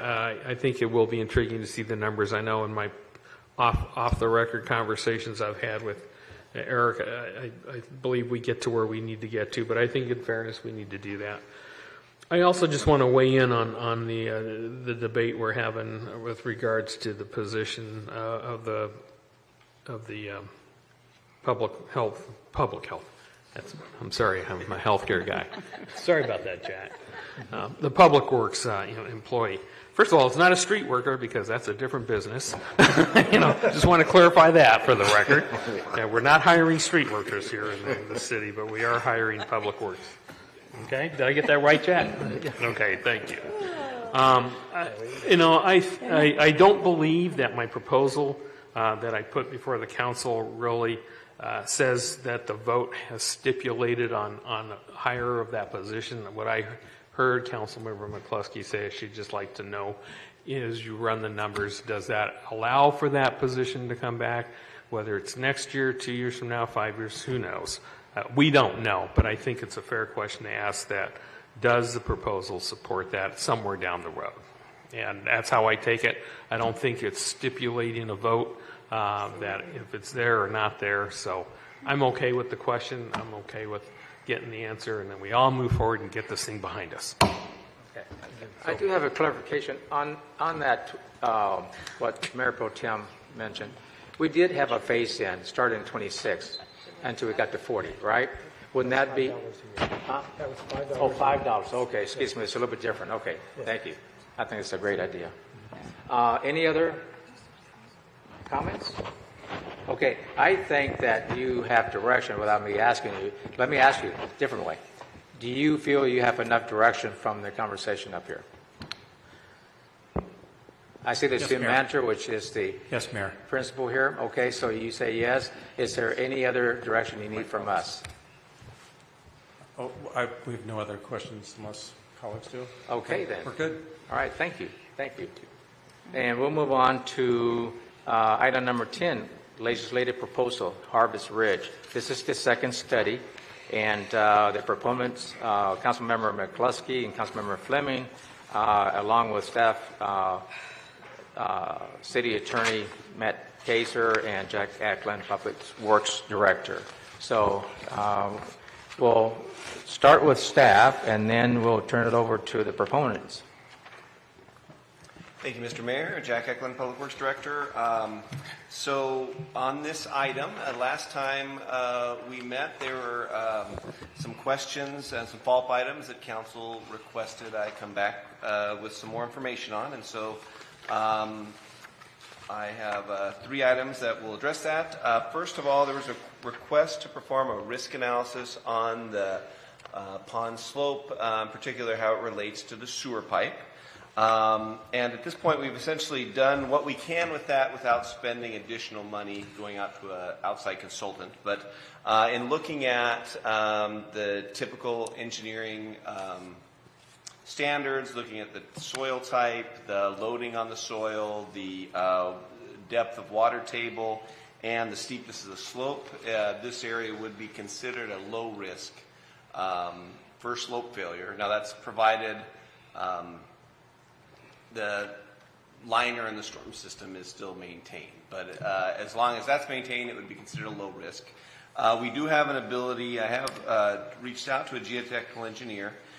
We could, it would run about another $3,500 to $4,000. We could do what's called slope stability analysis, which would analyze the slope both in basically static or at rest position as well, a condition as well as like seismic conditions. That's the type of thing that's typically done when someone's proposing to do a slope steeper than what the general guidelines or engineering standards indicate. But they did say that's something they could do. At a general, their first, without running that analysis, they feel it's fairly confident it still is low risk, but that would be an additional step we could do, kind of a, I guess, insurance type of thing, not really insurance, but assurance maybe, if we wanted to take that step. But I did want to run that back to council and see what, if you guys were inclined for us to move forward with that, and we certainly can. The second item, there was a question about, would it be appropriate or place undue burden on city staff to do, like, say, an annual inspection of the storm pond? And the short answer to this is no. We already, as of last year, our NPDES permit does require us to inspect 80% of the private stormwater facilities in a given year. And so if we were to always, say, yes, we're going to do Harvest Ridge every year because it's that important to our community, it wouldn't put a large, a big burden on our inspection folks. And then, of course, we would be able to provide, we could inspect it, provide guidance to the HOA. Ultimately, the HOA would still be responsible for whatever maintenance, and they are responsible for their own inspection as well. But that would give a little bit extra layer of I don't know, eyes on a thing, protection kind of thing. And then the third question we had, the follow-up, is, are there any other private properties that are impacted by this large sewer main? And so, and looking at it just in University Place, prior to get to University Place, it takes a 90-degree and runs into Lakewood, and I don't know what's there, but that's a foreign area. It's a foreign land. That's right. So from UP, after it leaves Harvest Ridge, it does run through 3 other neighborhoods. And those neighborhoods are Rhododendron Place and Butterfly Ridge. Those are 2 neighborhoods located on that portion of Chambers Creek Road that kind of runs behind that kind of undeveloped property that's along Bridgeport, that's kind of leads toward eventually Kobayashi. And then also, after those two neighborhoods, it runs across the Peach Creek Canyon and then runs through the corner of the University Ridge neighborhood, and that's the neighborhood that's located immediately across the street from Charles Wright Academy. So in those neighborhoods, that pipe does run through about 20-odd properties or so. So that's the general layout of that. With respect to, are there any that have a slope in it? On both the Butterfly Ridge side as well as the University Place Ridge side, the pipe does, where it runs through the basically starts to go through the canyon. The pipe actually becomes exposed and suspended over the canyon. So at each end of those neighborhoods, there is a slope for consideration, although the pipe's running perpendicular through it instead of parallel through it. So it's a little different, but similar. But that's at least the information I have for those three questions. So, and be happy to answer any other questions that may come up tonight, but those are the three for follow-up. Okay, the proponents, if you'd like to follow up on that. Go first. I just have some questions. Oh, Okay, so Councilmember Fleming. I'll wave my hands twice for you. Jack, thank you for that report, and appreciate the work you did on it. I have one question for clarification, and then I got a couple of comments here. But I recall a few years ago, they tore up Chambers Creek Road all the way down the center when they were laying the new sewer pipe. So do we have parallel pipes there, or I thought that pipe got moved down the center of Chambers Creek Road? What they did those years ago, they actually went in and relined the existing pipe. So they had to go in, and then they installed new access portals to that big sewer tunnel. So it didn't actually change it. They increased the accessibility of it and then added a liner to the pipe. So that was the nature of the work. Although it looked like we were building a full new line because it was a lot of work they did. I remember the whole road was torn up for that. I'll just go down the list as you put it. When you talked about the slope stability analysis, I for one would be in favor of that. It's well for $3,000 to $4,000. It's an investment that's worth doing for both the city and the citizens. I was reminded about the importance of sewer lines when the sewer line in Port Townsend collapsed this week. And now the city there is dealing with the aftermath of that, which is now a public health issue up there.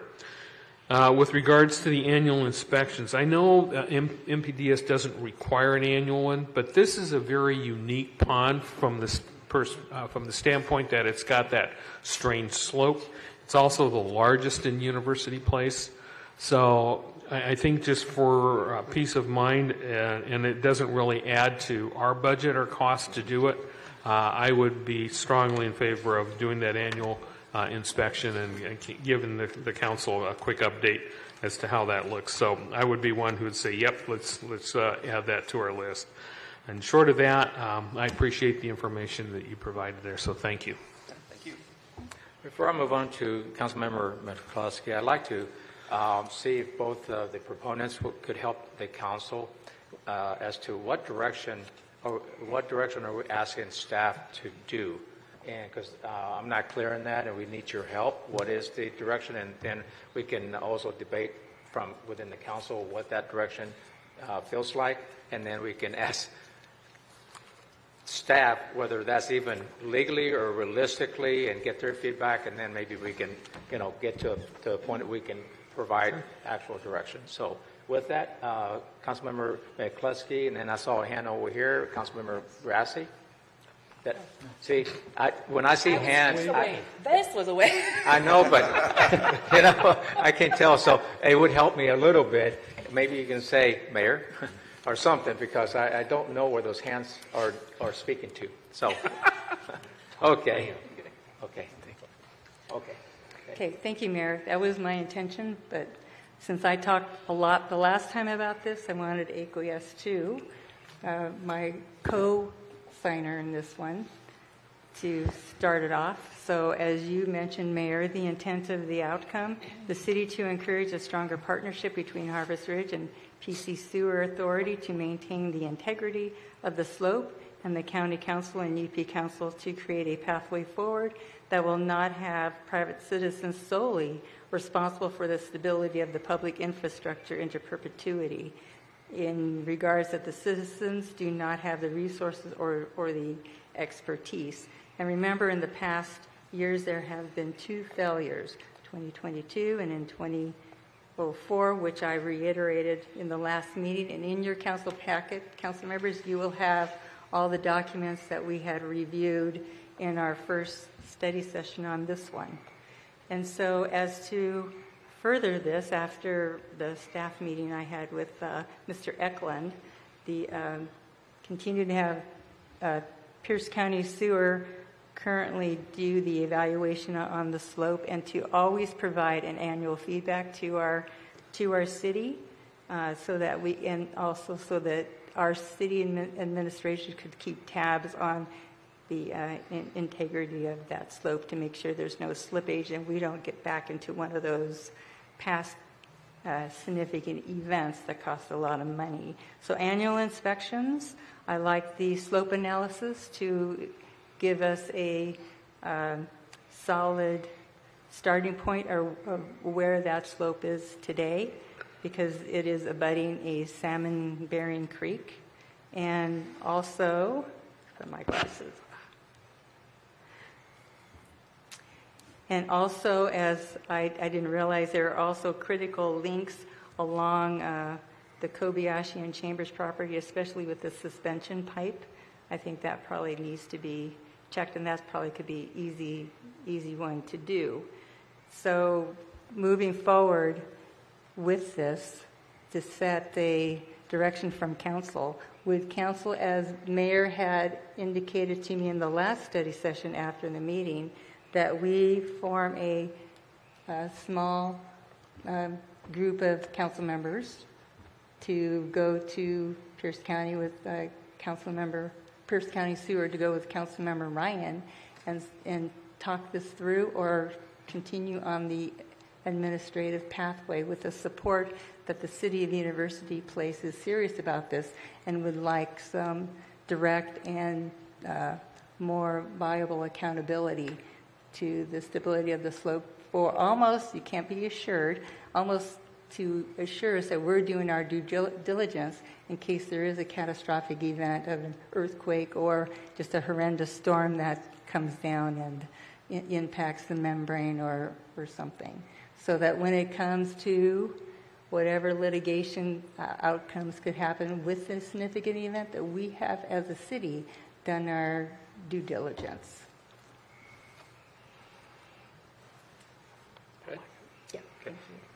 Mayor Pro Tem Wood.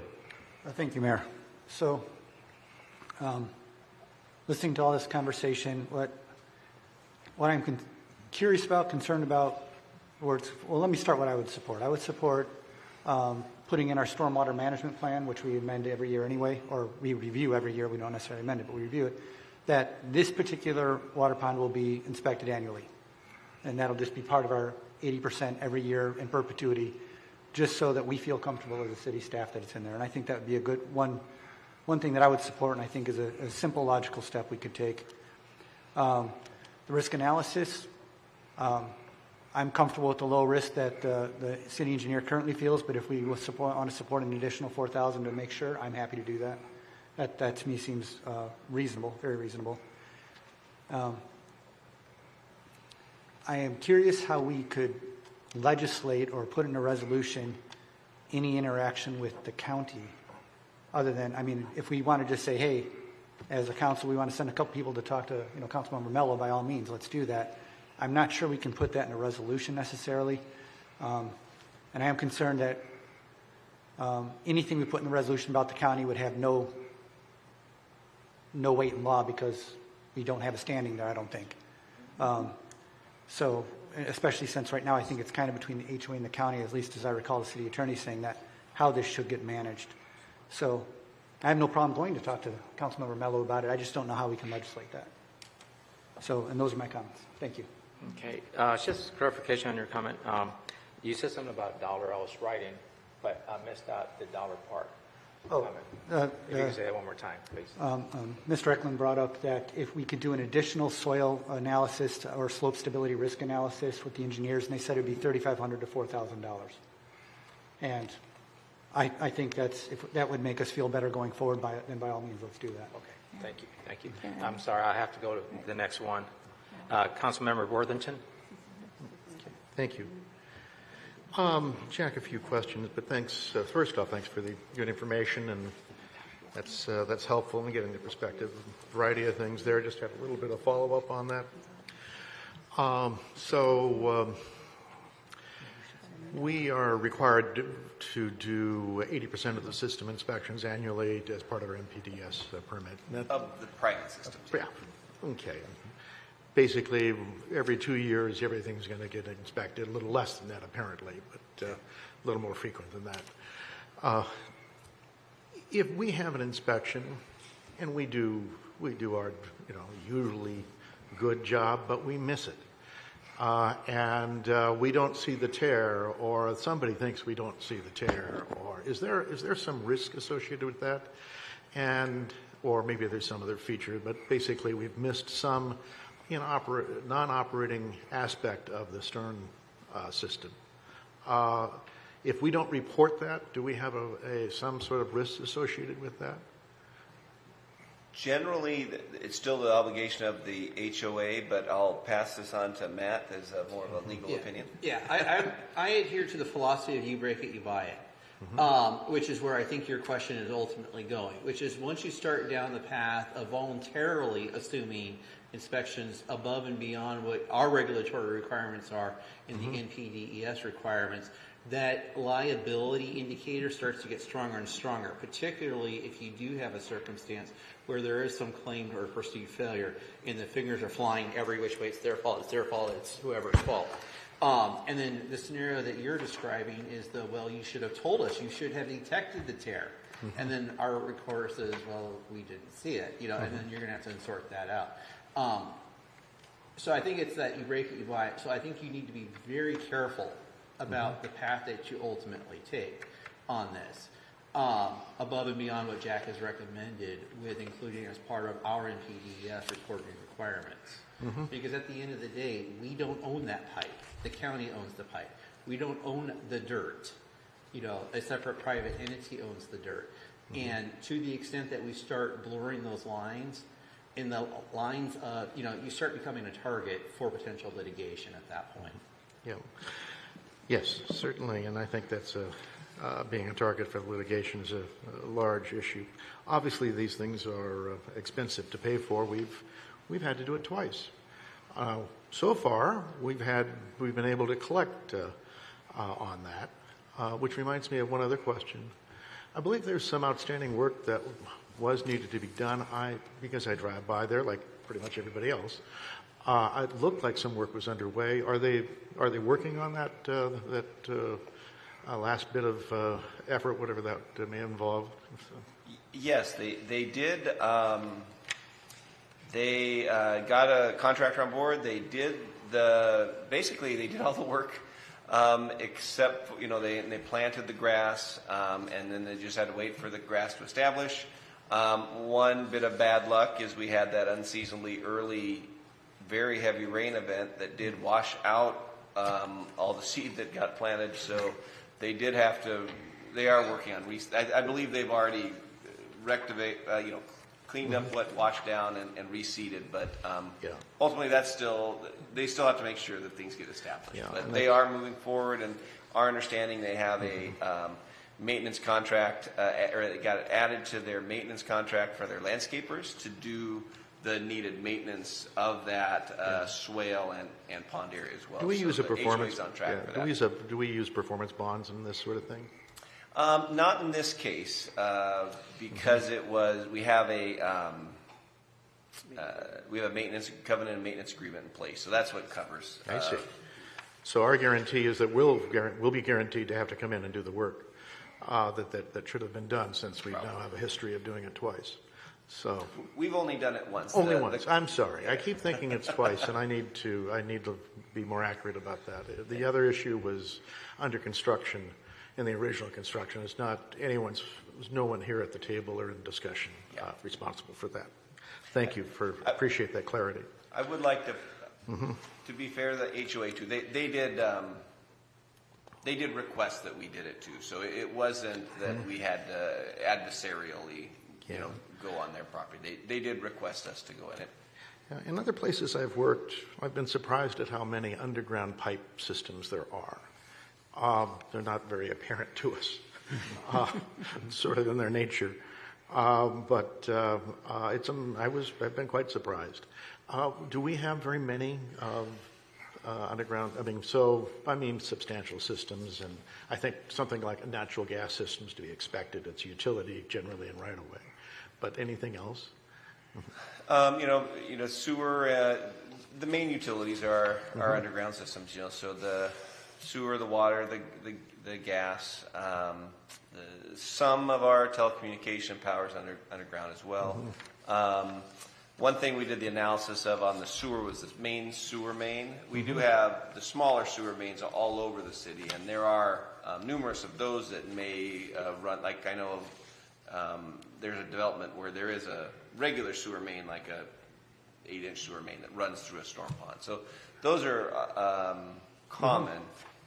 This big 72-inch is more unusual, and that's because we're at the receiving end of the entire county, essentially. I was surprised when small aside, not take too much of our time. There was one place I was at that had both a underground natural gas transmission line or a gas transmission line, and then there was also a jet fuel line through there as well.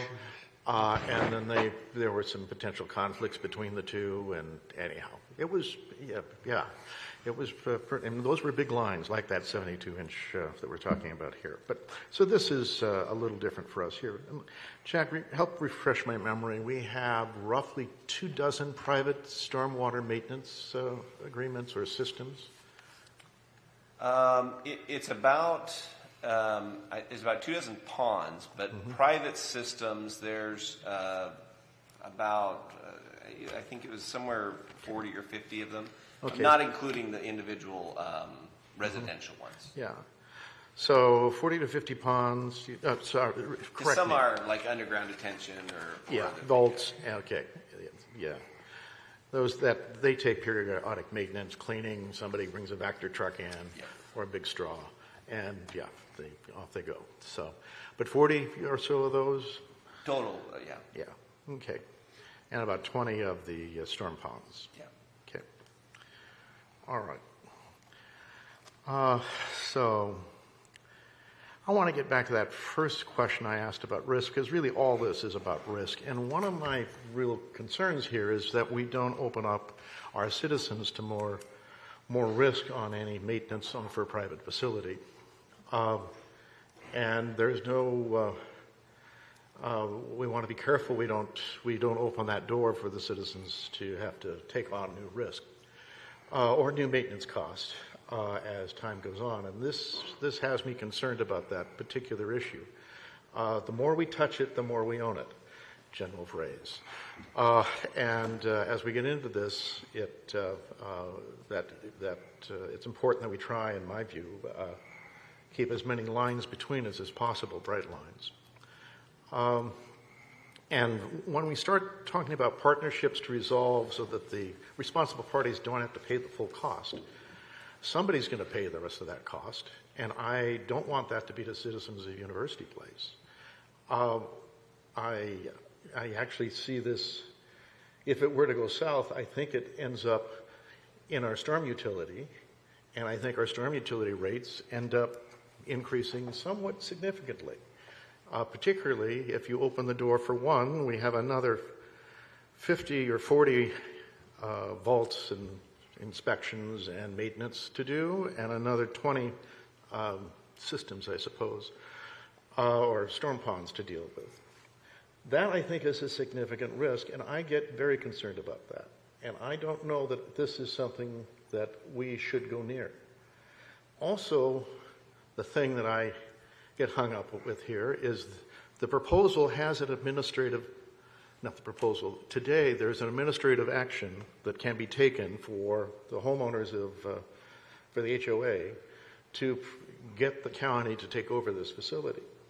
Now, it ends up being a decision for the Public Works Director for Pierce County, or somebody close to that title, who makes that decision. And it's not the county executive, it's not an elected official, and, well, thank goodness. It's an administrator, and they get to go through and see if the boxes are checked to a certain degree. But if it's the county's decision, okay. But if we're in the middle of this, I somehow think some of it lands on us and on our citizens and on the stormwater utility, and that means higher fees. And I see that as a significant risk issue for us. And I don't see a reason at this point that has compelled me to step in there. Because I think if we do it for one, we open the door for many. And we need to keep those lines as bright and as solid as we can. And this starts to muddle the issue for us. Now, whether we have the legal ability, maybe is another question, but I just think that what is it that we buy here other than risk, other than the potential to cost our community and our citizens more dollars if something were to go bad? We have had to fix this recently, and hopefully we have everybody's attention. I think on all sides of this particular situation, everybody has a much better understanding of what their HOA requires, and we have a better understanding of the relationship as well. So those things help us. But I do have significant concerns. I don't feel compelled to step in here and take the risk with our citizens' dollars and fees to do something of this nature. Thank you. Councilmember Grassi? Thank you, Mr. Mayor. Can you just Jack, can you just clarify one more time for me the difference? Because I feel like I've asked a couple times, the risk is low, and I've heard risk is low, risk is low. The difference between how we're evaluating internally a low risk versus what this risk analysis for the additional 3,500, 4,000 would clarify. What are the points of clarification that we would gain from that? So generally you have there's established kind of engineering standards that are typically conservative that set forward given a type of soil and your slope of your soil and the depth of your water table, is your slope inherently stable or not? And that's typically just basic equation. What's that? Just a basic equation. That's the basic. That's the one that we can say right now. Okay. It meets that. The next step would be for the geotechnical engineer to put all the soil specifics.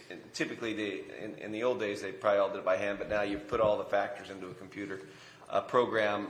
It looks at, it will tell you, so the static condition we know is not going to be an issue, but it really will tell us in a seismic condition, is this slope prone to moving in a amount that would put a particular risk on the pipe? That's essentially the difference. They do think all intensive, at least the indications of what we see, they think it should be fine. But it would give that extra level of assurance to say, yeah, we've run it through primarily the benefit would be a seismic scenario. What is that lateral movement that slope would do?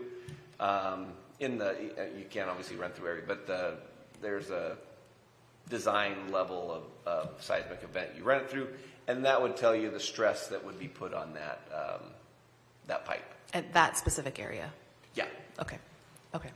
Thank you. They would look at the worst case scenario along the slope. Okay. Deal. Okay. Thank you. Okay, I'm going to go and comment, and then we'll go for second round unless Mr. Boykin raises his hand. I will, but I can certainly Okay, so yield. I'll go, and then you'll go, and then we'll go for second rounds. and I do have you down. Thank you. To me, it's a very simple case here.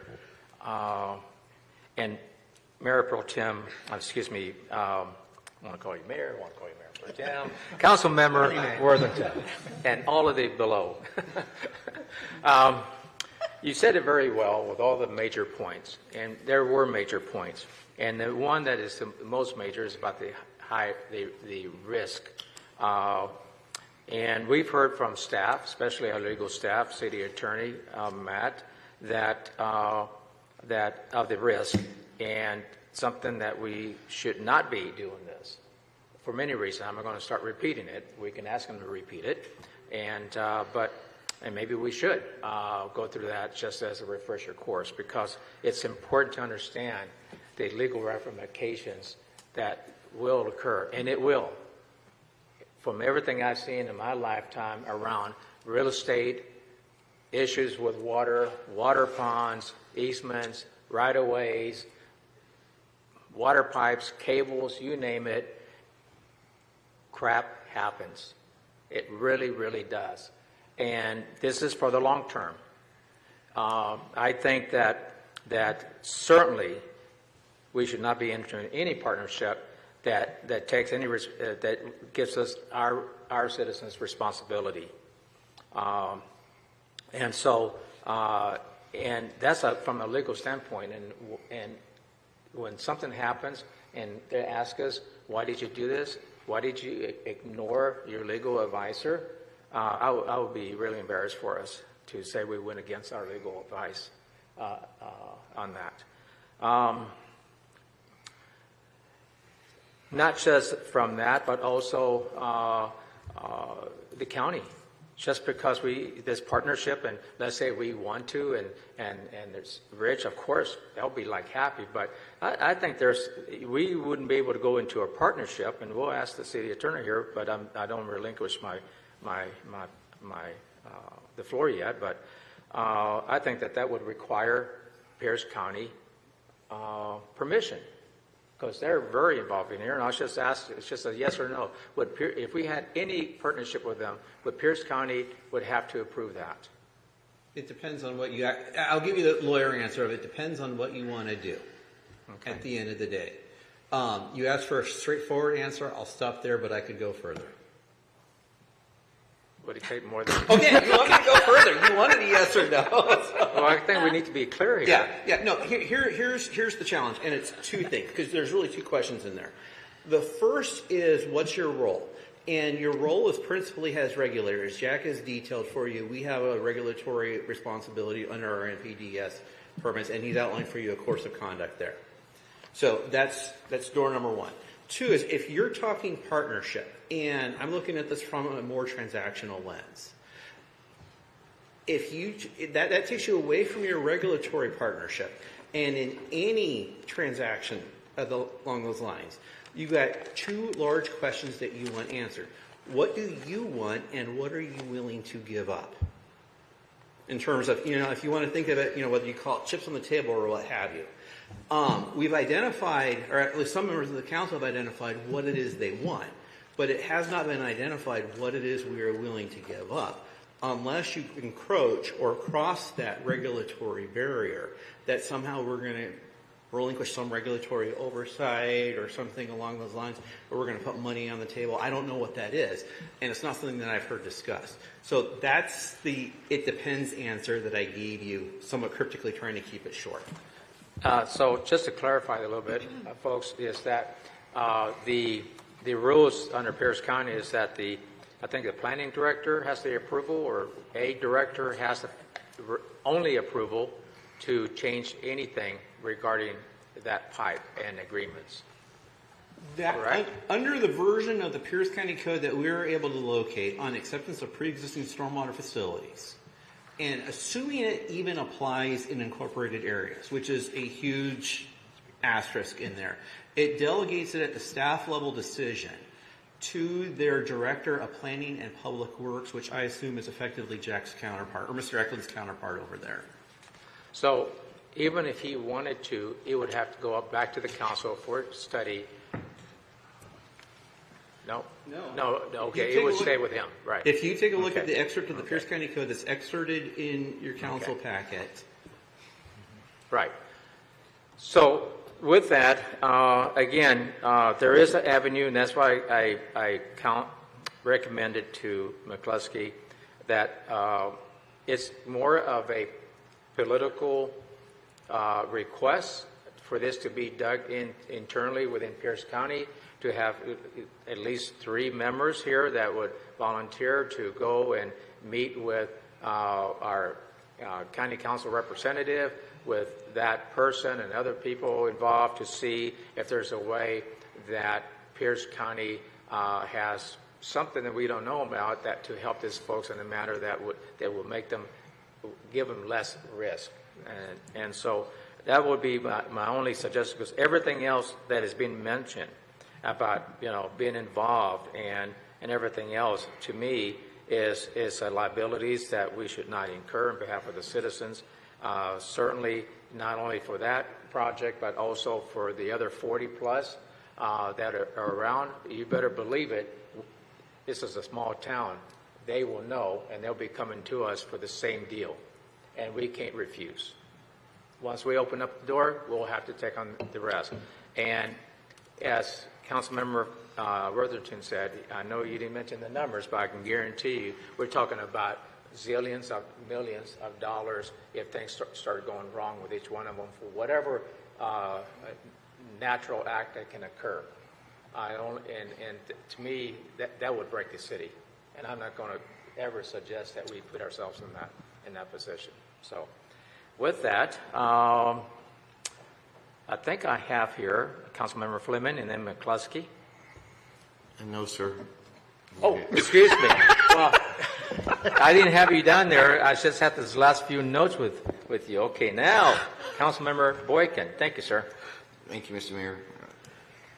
I think I want to start off by underscoring a couple of statements that I heard just more recently. The first was we should not give our citizens responsibility. And I think that was alluding to we shouldn't put on our citizens something that would be unfair, something more that they should be able to bear. Let me just remind you of 2 things. The first is we're talking about the possibility of a legislative proposal. And in good faith, we've encouraged a couple of council members to take a look at this. And I think that in and of itself means that there is at least some standing to have subsequent conversation. Specifically as it relates to we should not give our citizens responsibilities, and again, presuming that it would be an unfair or an undue burden. If you look at the reason for the proposal, and I'll quote it, this is outside the scope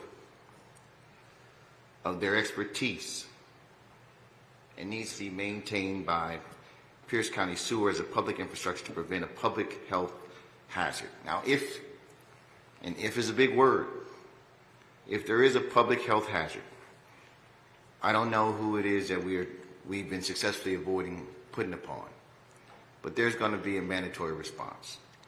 I'm going to presume it's going to start with the folks that are best resourced and have the best expertise to respond to that.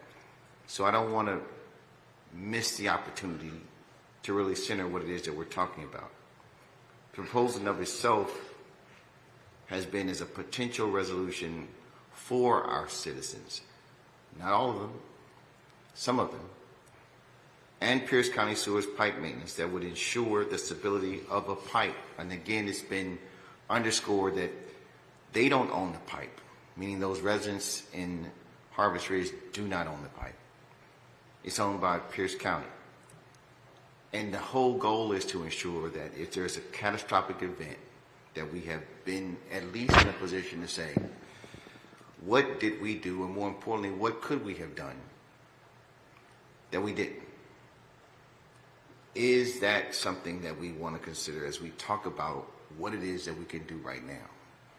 And so what I just really want to do is ensure that we don't short circuit or supplant what ifs But what we have, at least before us, has been a good faith effort to find some standing and to talk about reasonable ways to go forward, where at the very least we can say that the process, which I think we ought to respect, gives us a way forward. Now, whatever we find out, we find out.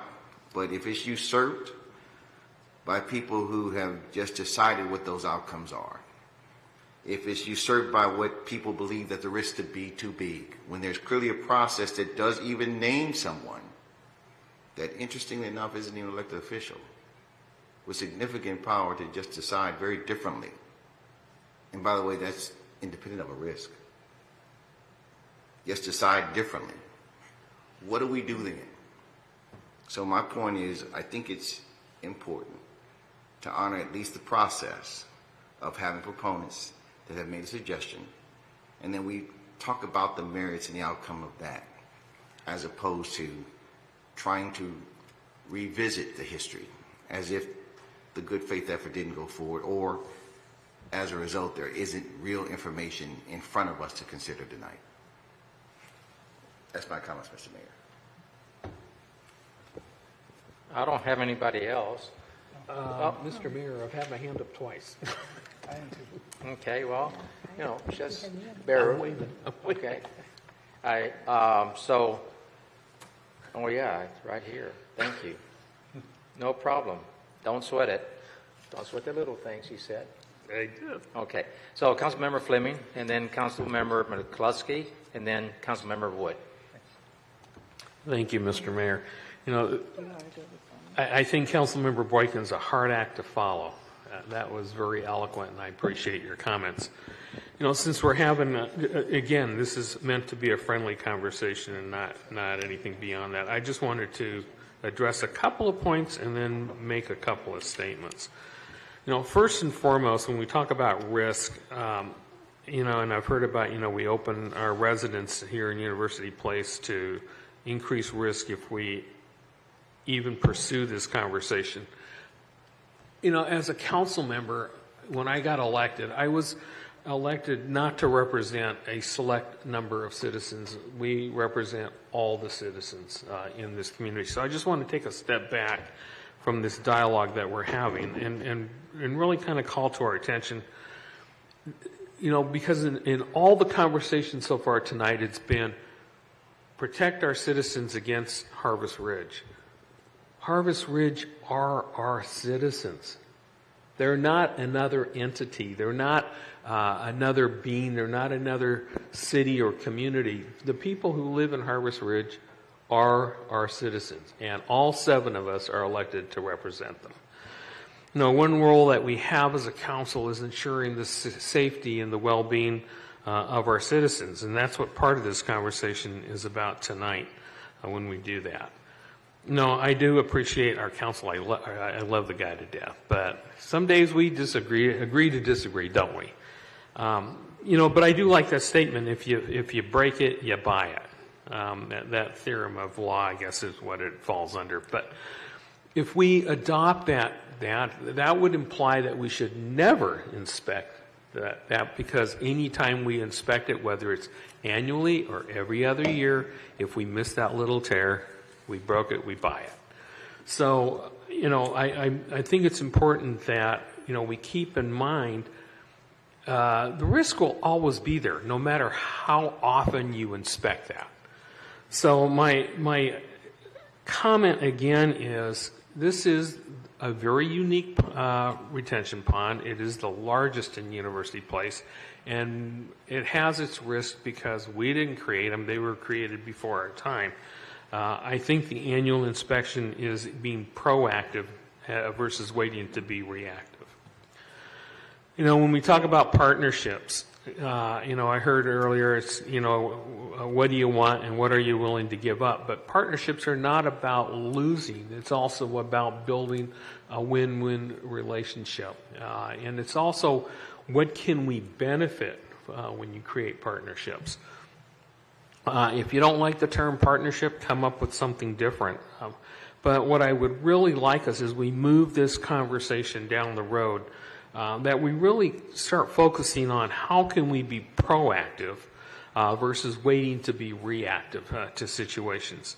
And get beyond this we versus them. You know, we've been entrenched in this thought and this conversation that it is we, the city, we, the citizens, against those people, that entity of Harvest Ridge.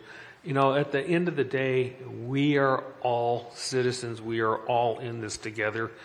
And we just got to figure out a way to make it work. You know, I wish I was a smart guy to figure out how do you create that situation where we as a city, we as a community, we as citizens can feel comfortable in ensuring that the safety and well-being of all our citizens is taken into account.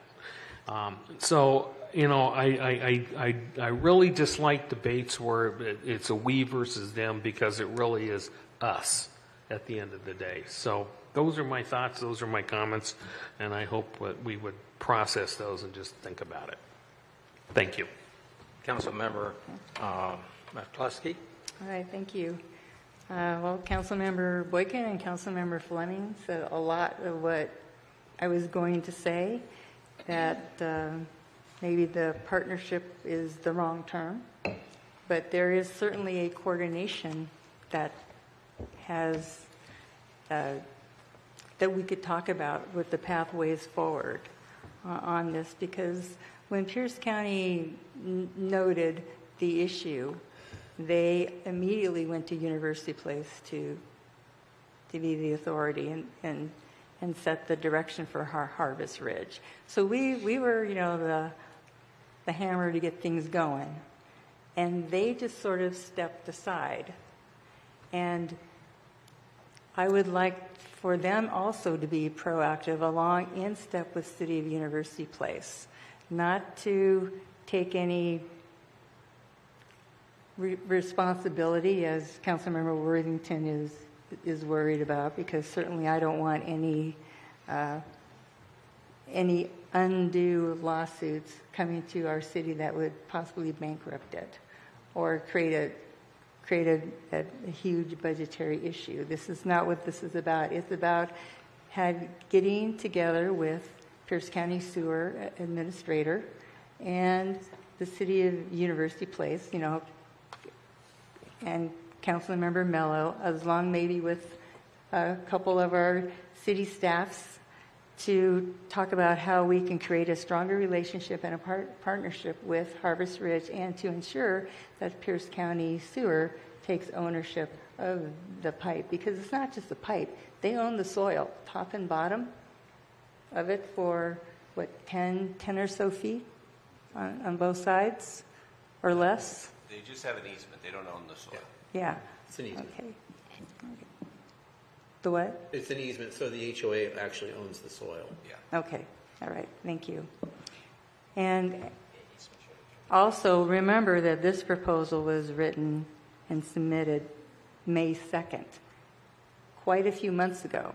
Since then, we've had a lot of discovery that I think we as a council can work towards, and have the meeting with Pierce County Sewer, with the collective representatives, so that we can create a stronger communicative components to it, for the assurity that we have done all that we can do to maintain that integrity of that infrastructure abetting a salmon-bearing creek. Just this evening, Mr. Eklund came with doing a slope analysis, annual inspections, and other opportunities that we can explore. So we can do our due diligence and come back to council and see what direction we can go from there, whether do nothing or do a little something. But right now,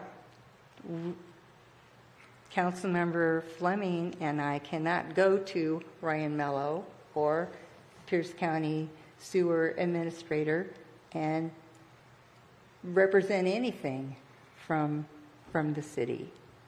Or because we don't have any, at that time we wouldn't have any thoughts or sense of direction on where we want to go. So I certainly hear a lot of parameters and vignettes framing the discussion that would be like no man's land, not to enter. But there's certainly a pathway forward where we can create a stronger sensibility and a partnership. Councilmember Wood. Thank you, Mayor. So I just wanted to address the discussion on risk that Councilmember Worthington brought up. I was not proposing any different type of inspection. Under our NPDES, we're required to inspect 80% of these every year. Another way to phrase that is 4 years out of every 5, we're looking at this pond already. We've assumed that risk 4 out of 5, whatever risk you're talking about, we're doing it.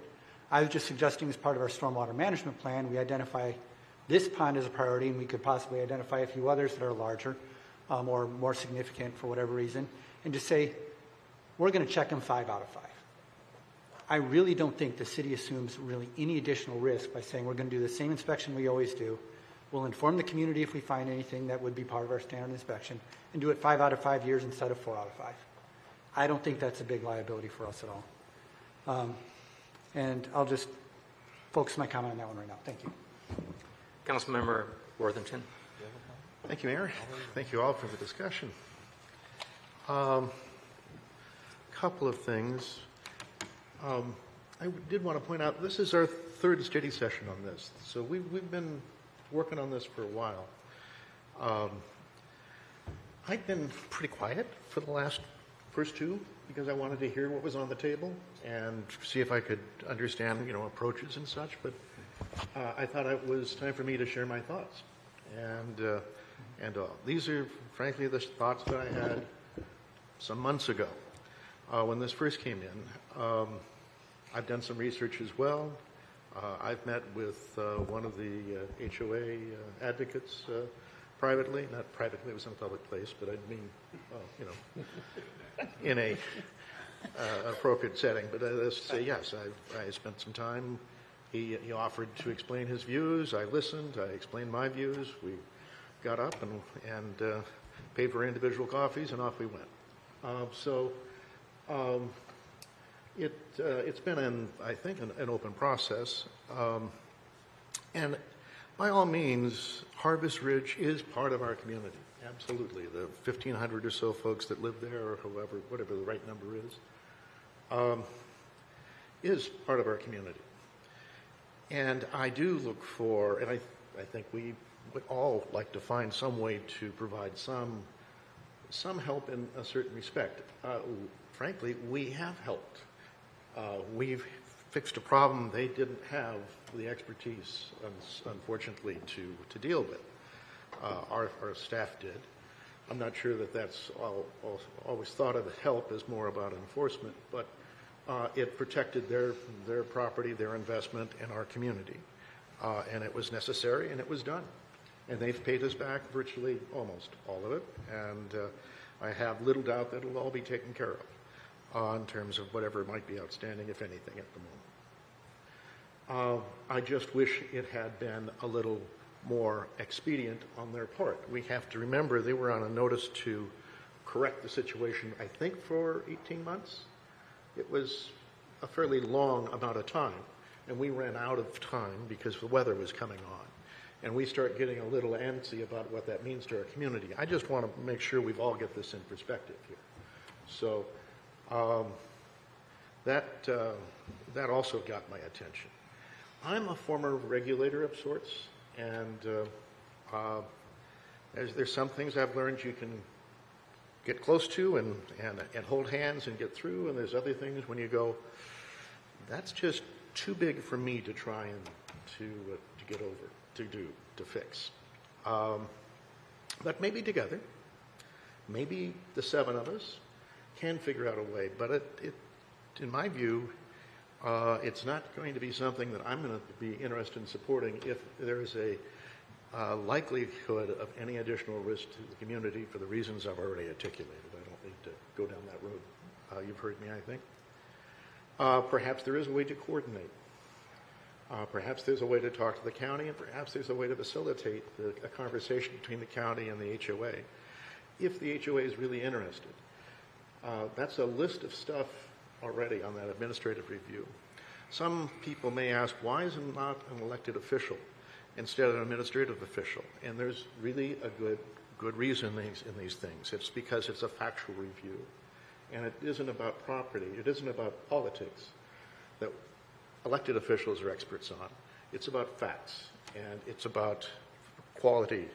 Not quality, I shouldn't use that term. It's about how things are done and such. And it's public safety, and we don't want to take compromising actions in public safety.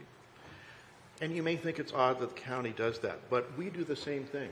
If we were to try and change something, we don't have any say in it. That the plat that was approved, the guiding principle, the document that is driving all of this, we don't touch. We have no authority on it. There's nothing we can do about the plat. If you want to amend the plat, it goes to an administrative person. It goes to an administrative law judge. Because in our great wisdom, we've said that's an administrative policy, not a policy decision. It's an administrative decision. And so we don't need the politics in that decision. We just need the administration. And so that's how we do it, and that's how most people of size, most jurisdictions of size do it. And that's because of the history of lawsuits that come out of it. Anyhow, so I wanted to touch on some of those things to explain a little. But coordinate, facilitate, those are good words that don't cross certain risk issues, at least in my mind. I'm one of you, not, and I don't speak obviously for all of you, but and I do have sympathy for Harvest Ridge, but some of it is for them.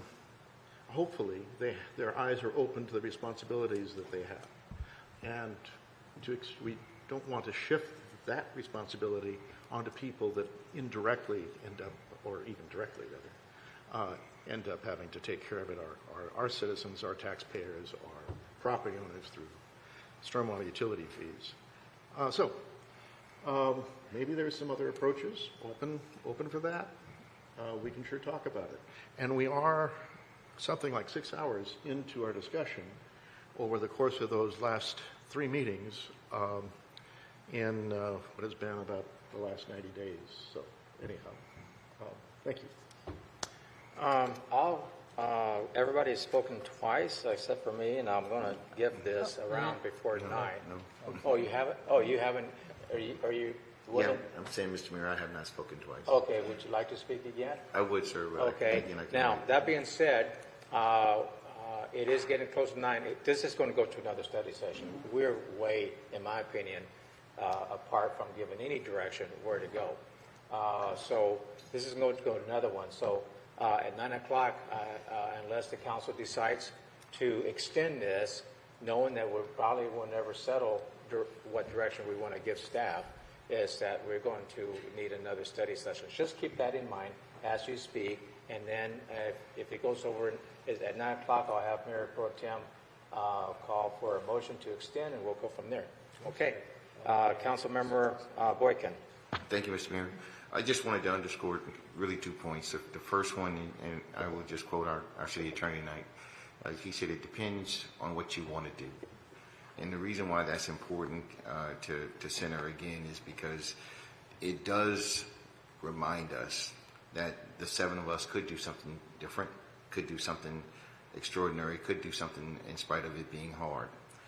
And it also gives us a reminder that, again, if there really is an administrative process that was so thoughtful, that suggested that at the end of the day, we have an individual that can come into this process and tender a decision, at least we know, again, that's a way forward.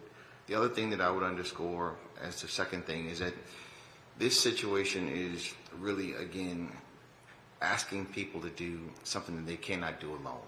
And I think that is really important. It is not simply whether or not people have been able to do what they've been asked to do, doing as well as they could, and then still coming up short in spite of. It's really about asking them to do something that they really are not able to do by both expertise, and if we really talked about the history of whether or not there was a fairness to it. Again, I'm going to remind everybody that Harvest Ridge doesn't own the pipe. If you take the pipe out of the equation, we don't have an issue. As a matter of fact, you take the pipe out of the situation, we don't have the possibility of a potential catastrophe or a catastrophic event if you take the pipe out of the issue. And so it's not small about the pipe or who owns it, but they're not part of the equation the way we've had our discussion tonight. So I just want to remind everybody that this process that we've had with the proponents, they have at least introduced the possibility of one more way that could be part of a 7 effort that could be extraordinary, could be successful in spite of it being hard, and could absolutely offer a way forward that just hasn't been offered in the past. That's my comments, Mr. Mayor. Councilmember Grassi. Thank you, Mr. Mayor. I'll keep them brief. I just want to echo and underscore some of Councilmember Boykin's comments. I do believe that we have the ability to coordinate, to collaborate, sometimes be our best way we can be an advocate for our citizens is being amplification of their voice and give them other creative solutions and creative ideas. I hear Councilmember Worthington's point of, we've been at this for 6 hours total. So I think our citizens are worth it. And I have yet in my short term here, or growing up in the city, to ever hear a resident say, "Oh, that city did too much for me. They've gone above." We can do a lot, and they are a major part of our community. They are part of our community. It's nothing that we wouldn't work hard for any other people in our community either. So this has been brought to us. I think each of us have had conversations with their HOA. I know that I've been out there and met with them as well. So I just want to keep in mind, yes, I think it's worth the effort. Yes, I think it's worth the time. And I'm in favor of getting to a somehow coordinated effort to make it not all fall on their shoulders, to make at least we feel like we've done our due diligence for the safety of our community as a whole, for the safety of that community, for their responsibility. And I thank our team for working tirelessly and keep working at it, and for the legal advice. I don't take that lightly. I do agree that we have wisdom around us for very good guidelines and reasons. However, for me, I think it's worth working for. So thank you. Okay, so my last comment would be, I really believe we have to include another party that's really a major party, and that's Pierce County. And I really believe in this council and this committee that can go and talk to them along with the Ridge folks and see who, because those, without Pierce County, we're just talking in the dark. We have to see what they have to say at a level that puts some pressure for them to think about it. They can't ignore 3 council members of University Place. They can ignore the Ridge maybe, Harvest Ridge, but they're not going to ignore us. And so I think that is, and take it to the level that we can take it to, and have that first touch. I'm not saying that's the last touch, but at least a good first touch at a high level to see exactly what is it that can be explored and why not. I really believe if we just did that is a move forward. So if we can give that direction and we all agree, I see a bunch of heads nodding. I saw 4, maybe even 5. I'd like to just maybe give that direction, and because next time maybe they can bring together a resolution where we can, in between, we can say people submit. I'd like to have at least one person that maybe thinks differently than the other 2 people or something like that, but at least 3 people, or maybe it could be 2. I don't care. I just think it should be, I know 3 is a lot to get together. Maybe we should just talk about 2. 2 is pretty good. So, but it's a council decision. So if we have, we're going to have to. We have 2 minutes. Speak up, 2 or 3, just give your opinion, and then come back, 3. Okay, so enough said. 3 folks that can submit your names and bring council, Steve would bring it, Mr. Sugg would bring it forward to us of the 3 that wants to serve, and we'll do a We vote? can do that right now. No, we can't vote right now, right? We can't take hands, or can we? Thank you, Jack. We can raise our hand. Who wants to volunteer? If you got volunteers that meet your number of 3. Okay, so who volunteers? 1, 2, 3. We have 3. Boom. You Okay. know who it is. That's the committee, and you know the drill. We don't have to explain. So that's the direction, and you have staff support to help you with all that. Thank you. Okay, we're good. We won't have another study session on this until you have completed your research and discussions with the right folks. Okay? Well done. Thank you. Thank you. Oh, and the study session is adjourned. With 1 minute. Yes. Did I do it? Got it early. Yeah.